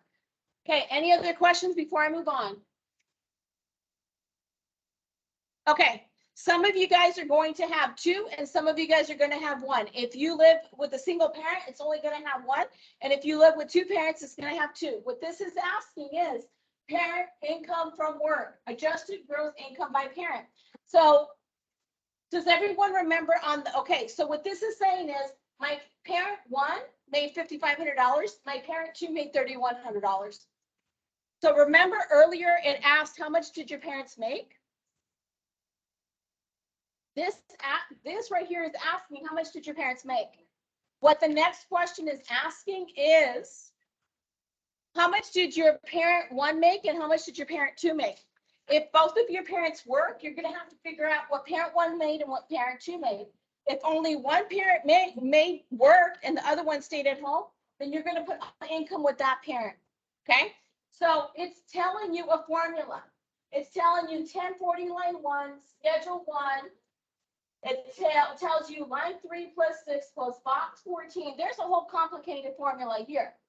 And I'm going to show you where to get all those forms. Okay? So what it's saying is this first line, this on a schedule 1, and some of you guys will have a schedule 1, some won't. Most people don't have a schedule 1 because this is additional income. So if your parent doesn't have an additional income, you might not have this form. So if you don't have it, don't freak out. So it's asking for this 3, and then it's asking for that line. And it's asking for Schedule K1. I've never seen one of these. Okay, so here's the cheat sheet. We ready?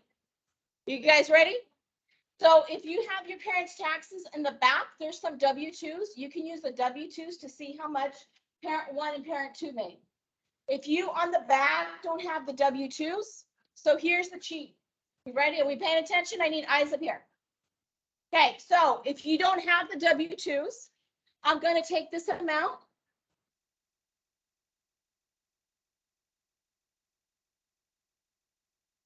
Here's the cheap, this is the cheap way.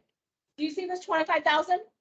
I'm going to divide it by 2 and I'm going to equally split it up between the two parents. I'll put 12,500 and 12,500, or I put 20,000 and 5,000. Okay? Just needs to add up. It just needs to add up. Okay? So both of these numbers need to add up to what was in the other line. Okay, go ahead and do that either the long way, by the way they're telling you, using your W-2s, or the cheat code way. You don't have different examples. Yeah, mine don't add up because I took different screenshots. Okay, do I have any questions on this before I move on? I'm moving on if I don't have any questions. Okay, the question is, my mom's on disability. So if your mom's on disability, it's 0. Your mom did not make 0 income. Disability comes up later, unemployment comes later. So disability and unemployment come later. They are not considered wages, salaries, and tips. Yes, hon.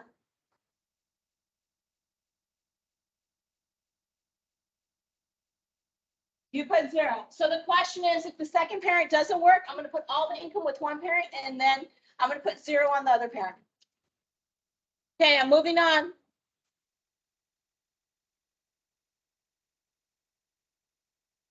Okay, you might get this and you might not.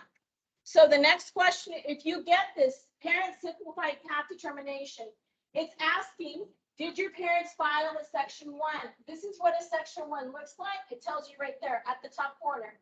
Yes. It's asking, did your parents file a section 1? Select no if your parent did not file a section 1, or only if filed to report unemployment, compensation, educator expenses, IRA deduction, student loan interest objection, or Alaska permanent fund dividend. This Schedule 1 is used to report additional incomes. So if your parents own their own business, if your parents have rental properties, that is what is used for this Schedule 1. So most people are going to say no to this. Okay. And if it just has unemployment, I still say no. If your parent is an educator and that's all you're reporting, you still say no. Okay, any questions on this? Okay.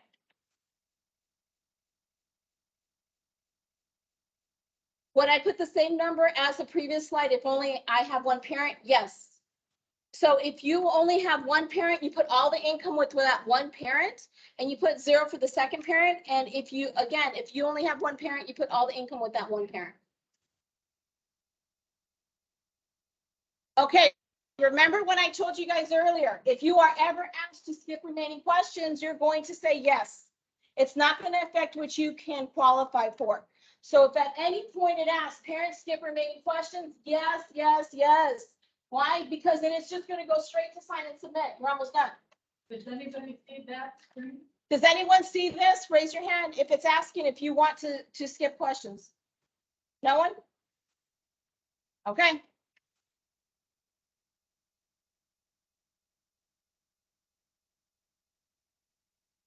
Okay, I'm going to keep going. Parent, okay, so it's asking, enter the amount your parents paid on income taxes. So what you're going to do is you're going to look at 1040 line 22 minus Schedule 2 line 2. Remember what I said earlier. If you don't have a Schedule 2, then assume it's 0. So I'm going to look for this form, and I'm going to get the number for 22. Let's say it's 5,000. And then I'm going to look for Schedule 2. If I have a Schedule 2, I'm going to do 5,000 minus that number.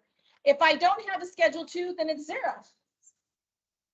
So you should be looking at the back side for line 22, and if there's a Schedule 2. If there's not a Schedule 2, then I don't have any money there, so it's just 0.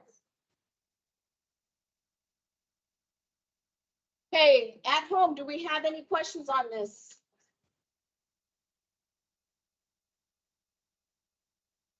In the room, do we have any questions on this? Any hands up? Any hands up?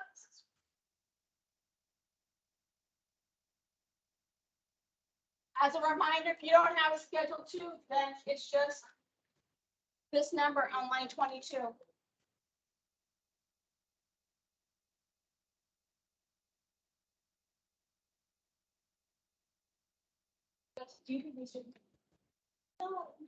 Anybody not have your schedule There's a two? question, but the key one point also stuck on like those. No, we didn't say, you just have a schedule two.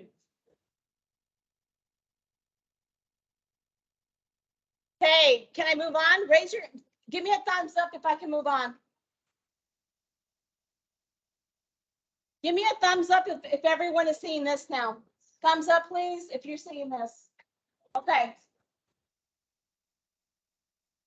Are we good? Yeah. Okay. At home, if you're seeing this, give me a thumbs up. Tell me that you're here. So if you don't have a Schedule 2, it's 0, correct? Yes, it is. So we have line 22, but no Schedule 2. Only put the number in line 22. So again, if it's asking, you're only going to put the line in 22 since you have no Schedule 2. Okay, any questions so I can move on? Any last minute questions? I'm moving on. Ms. Haggerty's, are we ready to move on?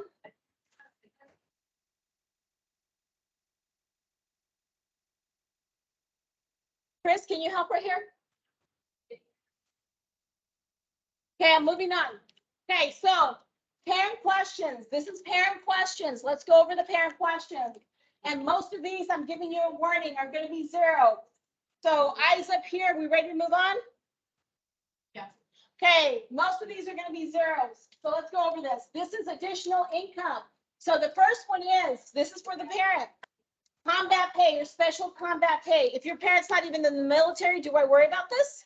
No, it's 0. So this is saying, does your parent get extra pay because they're on active duty? So combat pay or special pay.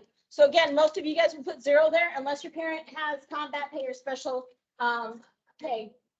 Student grants and scholarships reported to the IRS in your parents' income taxes. So is your parent in college right now? And did your parent report AmeriCorps benefits as well as grants and scholarships? So that is for your parent, not for any kids living in the home with you. Did your parents, are they in college and did they report anything? The next question, education credits. So you're going to look on line 1040, Schedule 3, line 3. Okay, is anyone in the home in college? So if anyone's at home in the college, you might have done a Schedule 3. So look to see if there's a Schedule 3, line 3 is that number, then put the number there. If you don't have a Schedule 3, then just put 0. Okay, the next one, untaxed portions of IRA distributions and pensions. Okay, is your parent retired? Is your parent retired receiving IRA distribution and pension? This is where you're going to put it. If your parent is not retired and is not receiving pension, then it would stay as 0. Okay, IRA deductions and payments of self-employed and so forth tells you where to look. And if it's zeros, you just put a 0 down. And then tax exempt interest income from IRS 1040 line 2. Some people might have that, but it's going to be a tiny amount of how much interest you're making off some accounts. So I'm going to give everyone a minute to finish filling this in.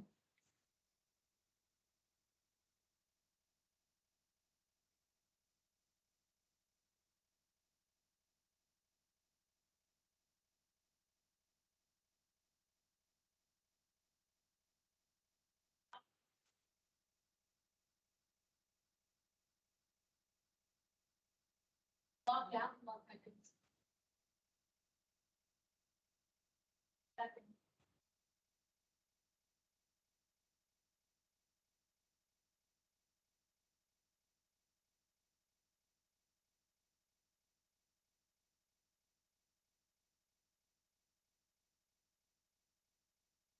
Okay, are we ready to move on? Same thumbs up, please. Thumbs up. If you're at home or if you need more time, let me know at home. If not, I'm going to keep going. Okay, we're ready to go.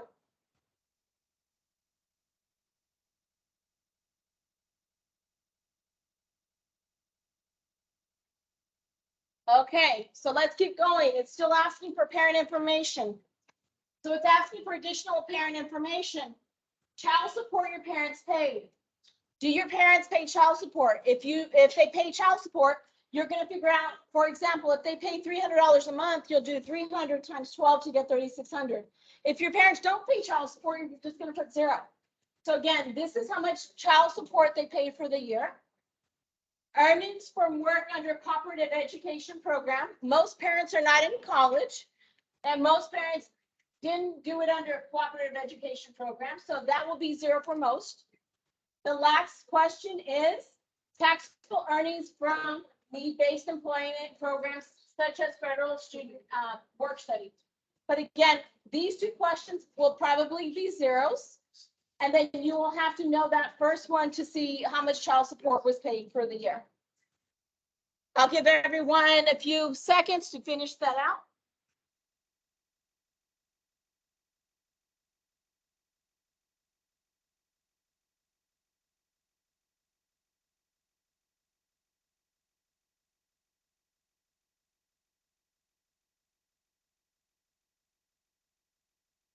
Okay, we're good. I'm going.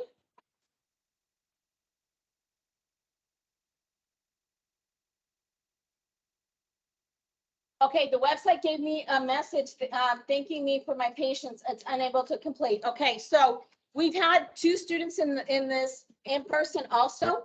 If if you're getting that error message, the thank you, return to the FAFSA, just log back in. For some reason, it kicked you out. So Kevin, please try to log back in. Log back in, it'll let you log back in and you can continue. Hopefully you didn't lose anything. You're not going to lose everything, but it might have lost like what you did within the last few minutes.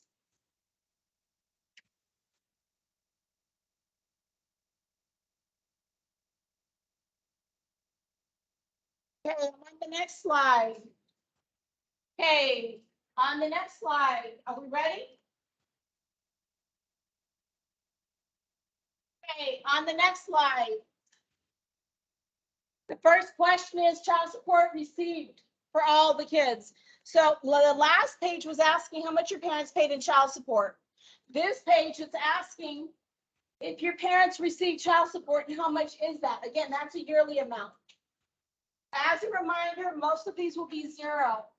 Okay, so the first question is child support received.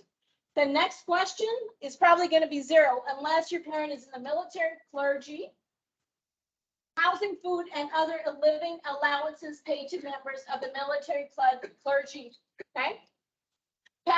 The next one, payments to Dexter for pensions or retirement savings account. It tells you exactly where to look on a W-2. Okay, this one is important because someone told me in the chat, someone said that the parents had disability. This is where you would put your disability. So if your parents are on disability, you're going to take that monthly amount and you're going to multiply it by 12. So the disability is where you would add this here. And then, wrong. Veterans non-education benefits such as disability. So veterans disability is here. If you are just on regular disability from the federal government, that one is here. So other untaxed income, such as workman's compensation disability benefits. So this is the page where you're adding additional income.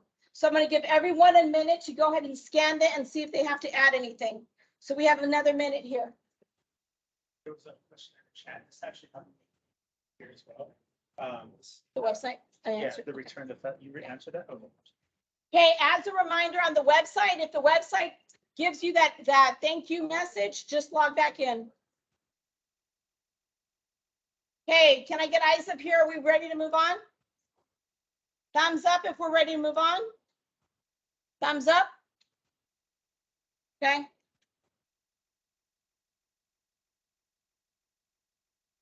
Thank you, Abraham.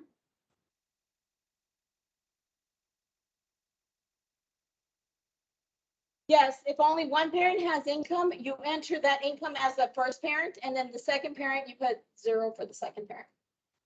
Okay, so parents' assets. Remember what I said, if at any point it asks, do you want to skip, you're always going to say yes.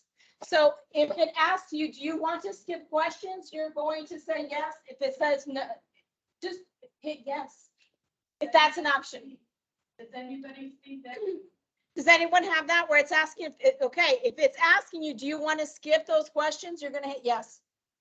So one more time, if it's asking, do you want to skip questions about your parents? Then hit yes. Okay, if you don't have an option, as of today, what is your parents' total current balance of cash, savings, and checking accounts? Okay, here's the thing. Eyes up here, please.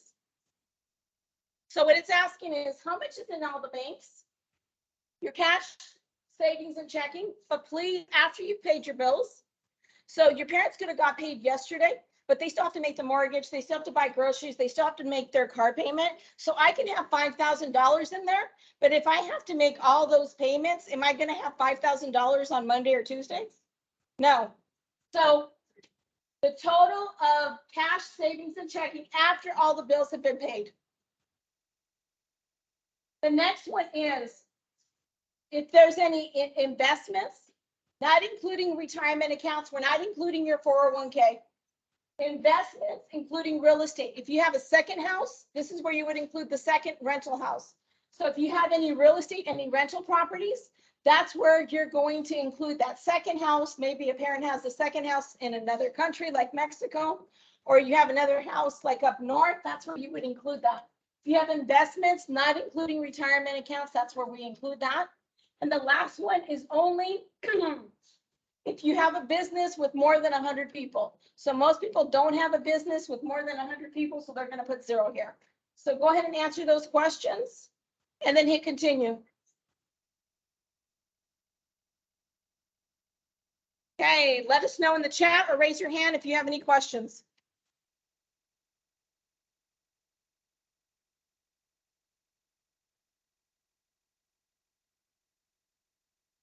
Chris, are we good? Terry, we good? Should move on.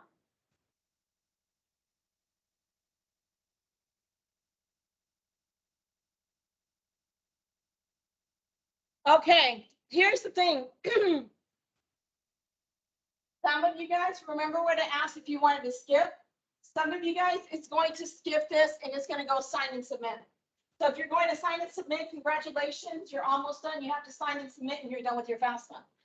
Now here's the hard part. Everything that we did for this, for the parent, can I get eyes up here? If you're at home, please pay attention to this. Everything that we did for your parents, all those questions where it asks about the military and where it asks if you have all these retirement accounts, you might have to answer all those questions for you now, okay?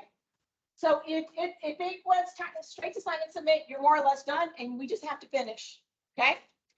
However, if you worked in 2021, it's going to take you a little bit longer because now you have to do everything that we did. We have to do it for the student. I'm going to raise your hand if you worked in 2021 for the student. At home, let me know in the chat if you worked in 2021. Chris, there's a question in the chat. Can you answer it about 529? The 529 plan does not count. Okay, they've already answered it. Okay, I'm going to assume, okay, we ready? Because I'm going to assume in the chat, can a student let me know if you worked in 2021? Okay, what if you didn't work? That's what we're going to do, Elizabeth. Okay, we ready? Okay, this is easy. Are we ready? Okay, no one worked in 2021, right? It's going to make it easy. Right here where it says for 2021, have you completed your IRS income tax return? You're going to put not going to file. Put not going to file. It's going to skip it.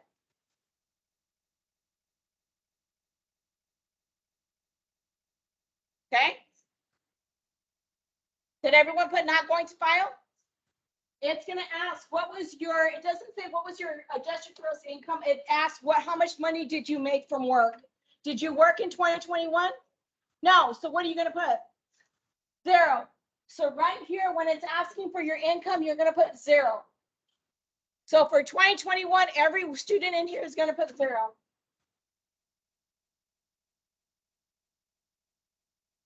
Guess what? You guys didn't work, so you get to skip all this. We get to skip all this. Okay, is this where we're at? Is everyone here now? Can you put your thumbs up if you're here, so I know? Okay, now, do most of you guys have kids?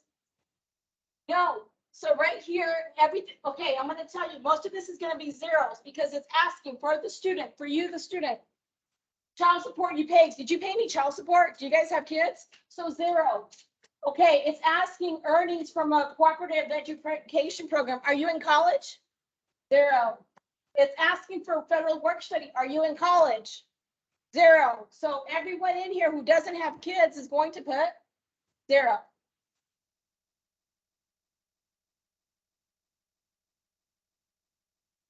Okay. Guess what the numbers are going to be on this page? 0, because it asks child support received. Do you have any kids? Did you, the student, receive any money? 0. Are you in the military or clergy? 0. Do you have a pension? If you are like 17 in high school and you have a pension already, you're doing something really right. Because it took me until after I was 21. And I haven't even seen a payment from a pension. So if you scan these, most of these don't apply, so you're going to put zeros here. The disability, sometimes children, because one of the parents has passed away, the money isn't coming to you, it's coming to your parents. So you would not have reported here either way. So if you're getting money from the government because one of your parents passed away, you're still not reporting it here. Your parent would have reported that. Any questions here? We're all zeros? We're moving on. We're almost done, you guys. If it asks me, do I want to skip? What am I going to say? Yes. If it asks, do I want to skip? You're going to skip and you're going to go to sign and submit. If it doesn't give me the option, I'm sorry. Gabriel, you worked in 2021. I need your taxes. Do you have taxes or do you have W-2s? Okay, Samuel Lee. So let me go back. Gabriel, you worked in 2021. Okay. So Gabriel, do you have the W-2? If you do, stick around, we'll help you. And then Samuel, you worked in 2021. You just need the W-2 for 2021. You didn't have to file. Okay, so Gabriel, I'm going to come back to you in a few. Samuel, I'm going to come back to you also. Okay, we asked this earlier of the parent. Now this is for the student. Okay, the student, how much do you have in cash, savings, and checking? After you've made your phone bill or after you've paid your parents for whatever for your phone. Some parents make their kids pay for their phone. So after you paid your bills, how much do you have? Okay. Now, you guys, as a student, do you have investments and real estate? Probably not, right? So you're going to put 0. And the last one, do you have a business with more than 100 people? No. So this is probably going to be 0. And this might be a little, whatever that is, put it in. Any questions on this? Okay, I'm going to keep going. Okay, so are we ready? If your parents are undocumented, I'm going to give you this warning. If you have one parent that's undocumented, you're going to get this one time. If both of your parents are undocumented, you're going to see this 2 times. What it is saying is verify that you put in zeros. So we put in zeros earlier if you have an undocumented parent, and that's saying there's something wrong here. There's nothing wrong. It's just saying, can you please verify that this is correct? So you're going to say, check for errors, but you're going to do it twice, okay? It's okay if you have undocumented parents, we put zeros down because that's how we're supposed to do it. Okay. Sign and submit. Are we there? Raise it. Can I get a thumbs up if we're here? Okay, at home, if you're here, can you let me know that you're here? We good? Okay, this is just everything that you've submitted. Just scan it. Don't spend 2 hours on it because we've already been doing this for 2 hours. Just scan it. Make sure that you have all the colleges that you wanted. Just scan it. It's just all your responses. That's all that is all your responses.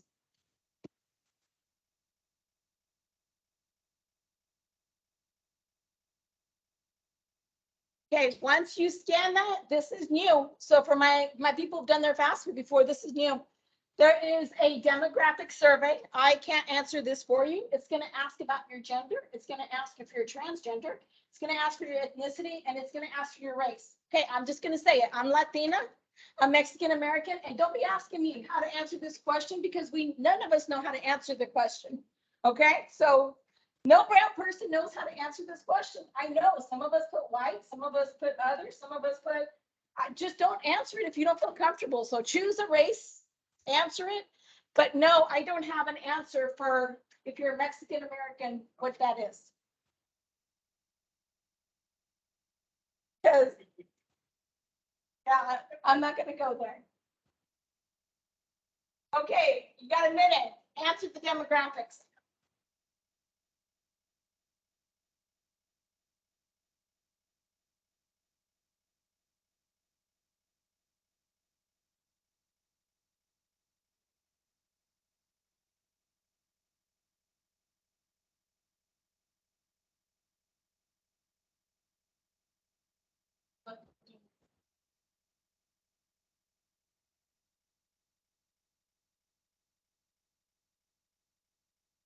Are we good? We good? Ready to sign and submit? Finish this? Okay, I'm moving on. I'm moving on. We all answered our demographics. Okay.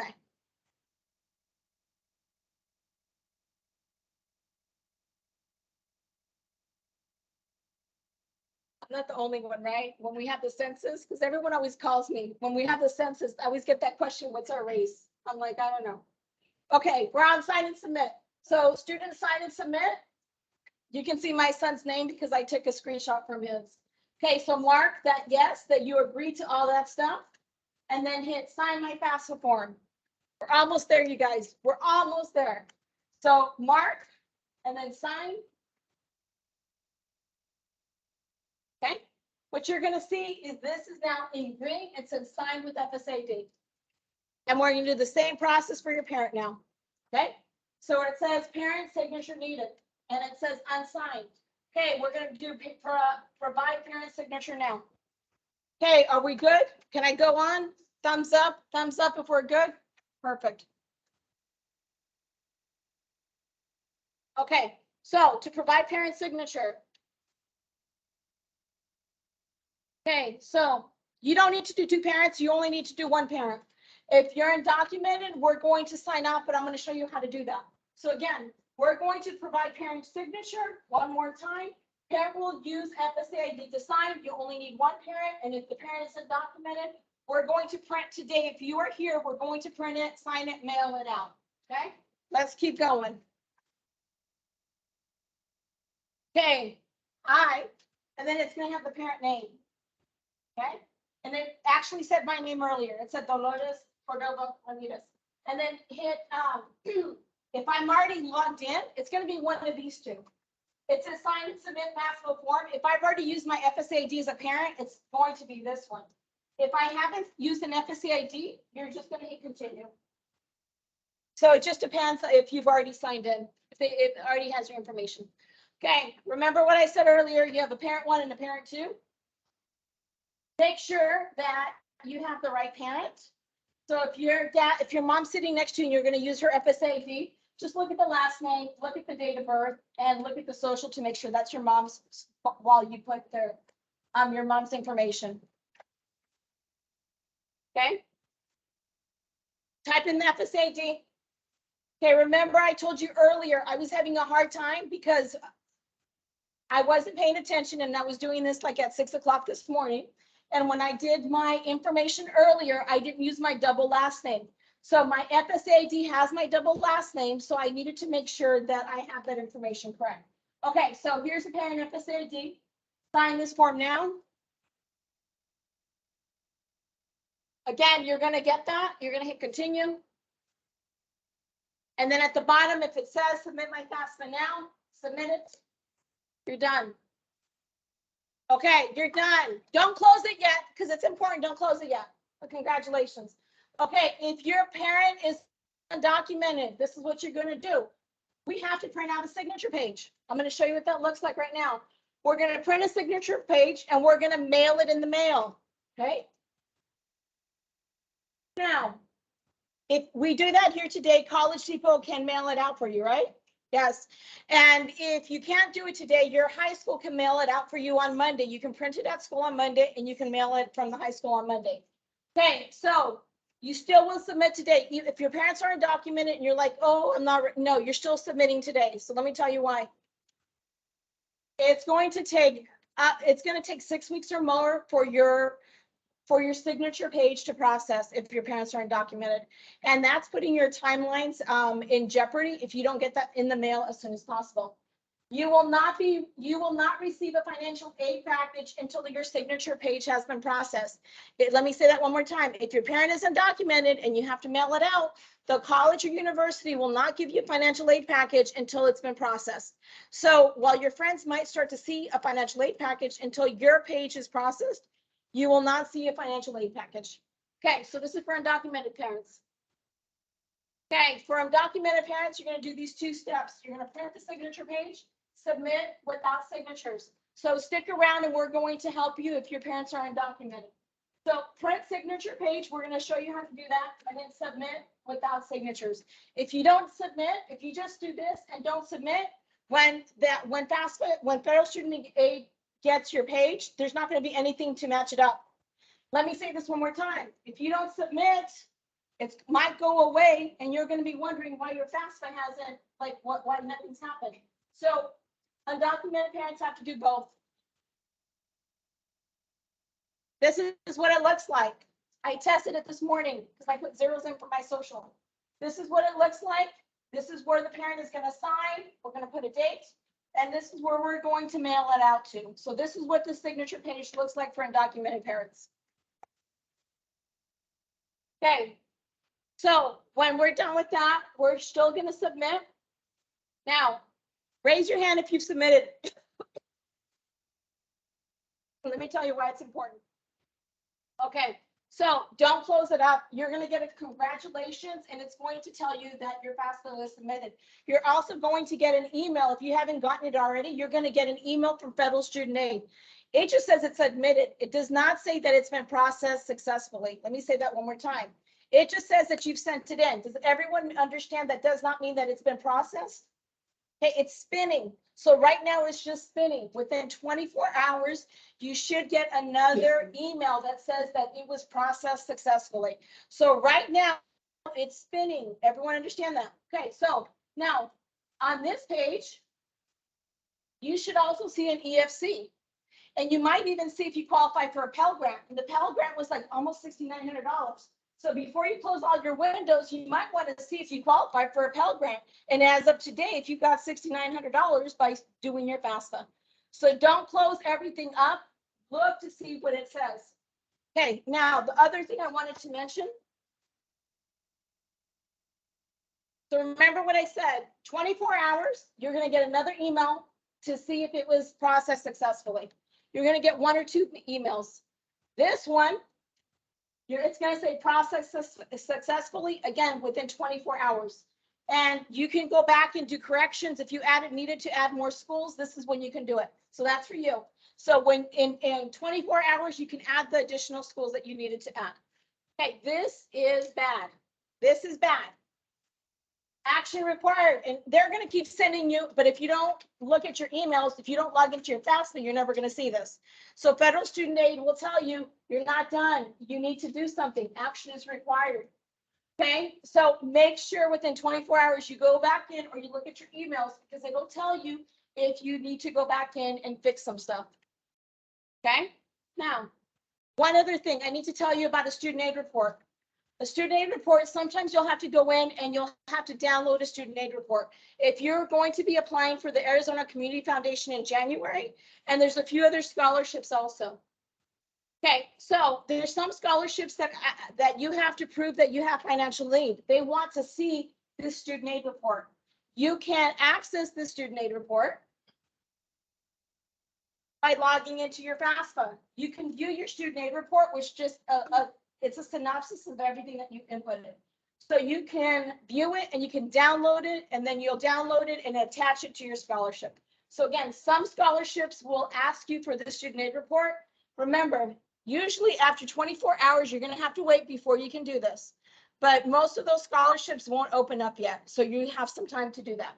Any questions on the student aid report? Okay. Just remember, some scholarships ask for that. Okay.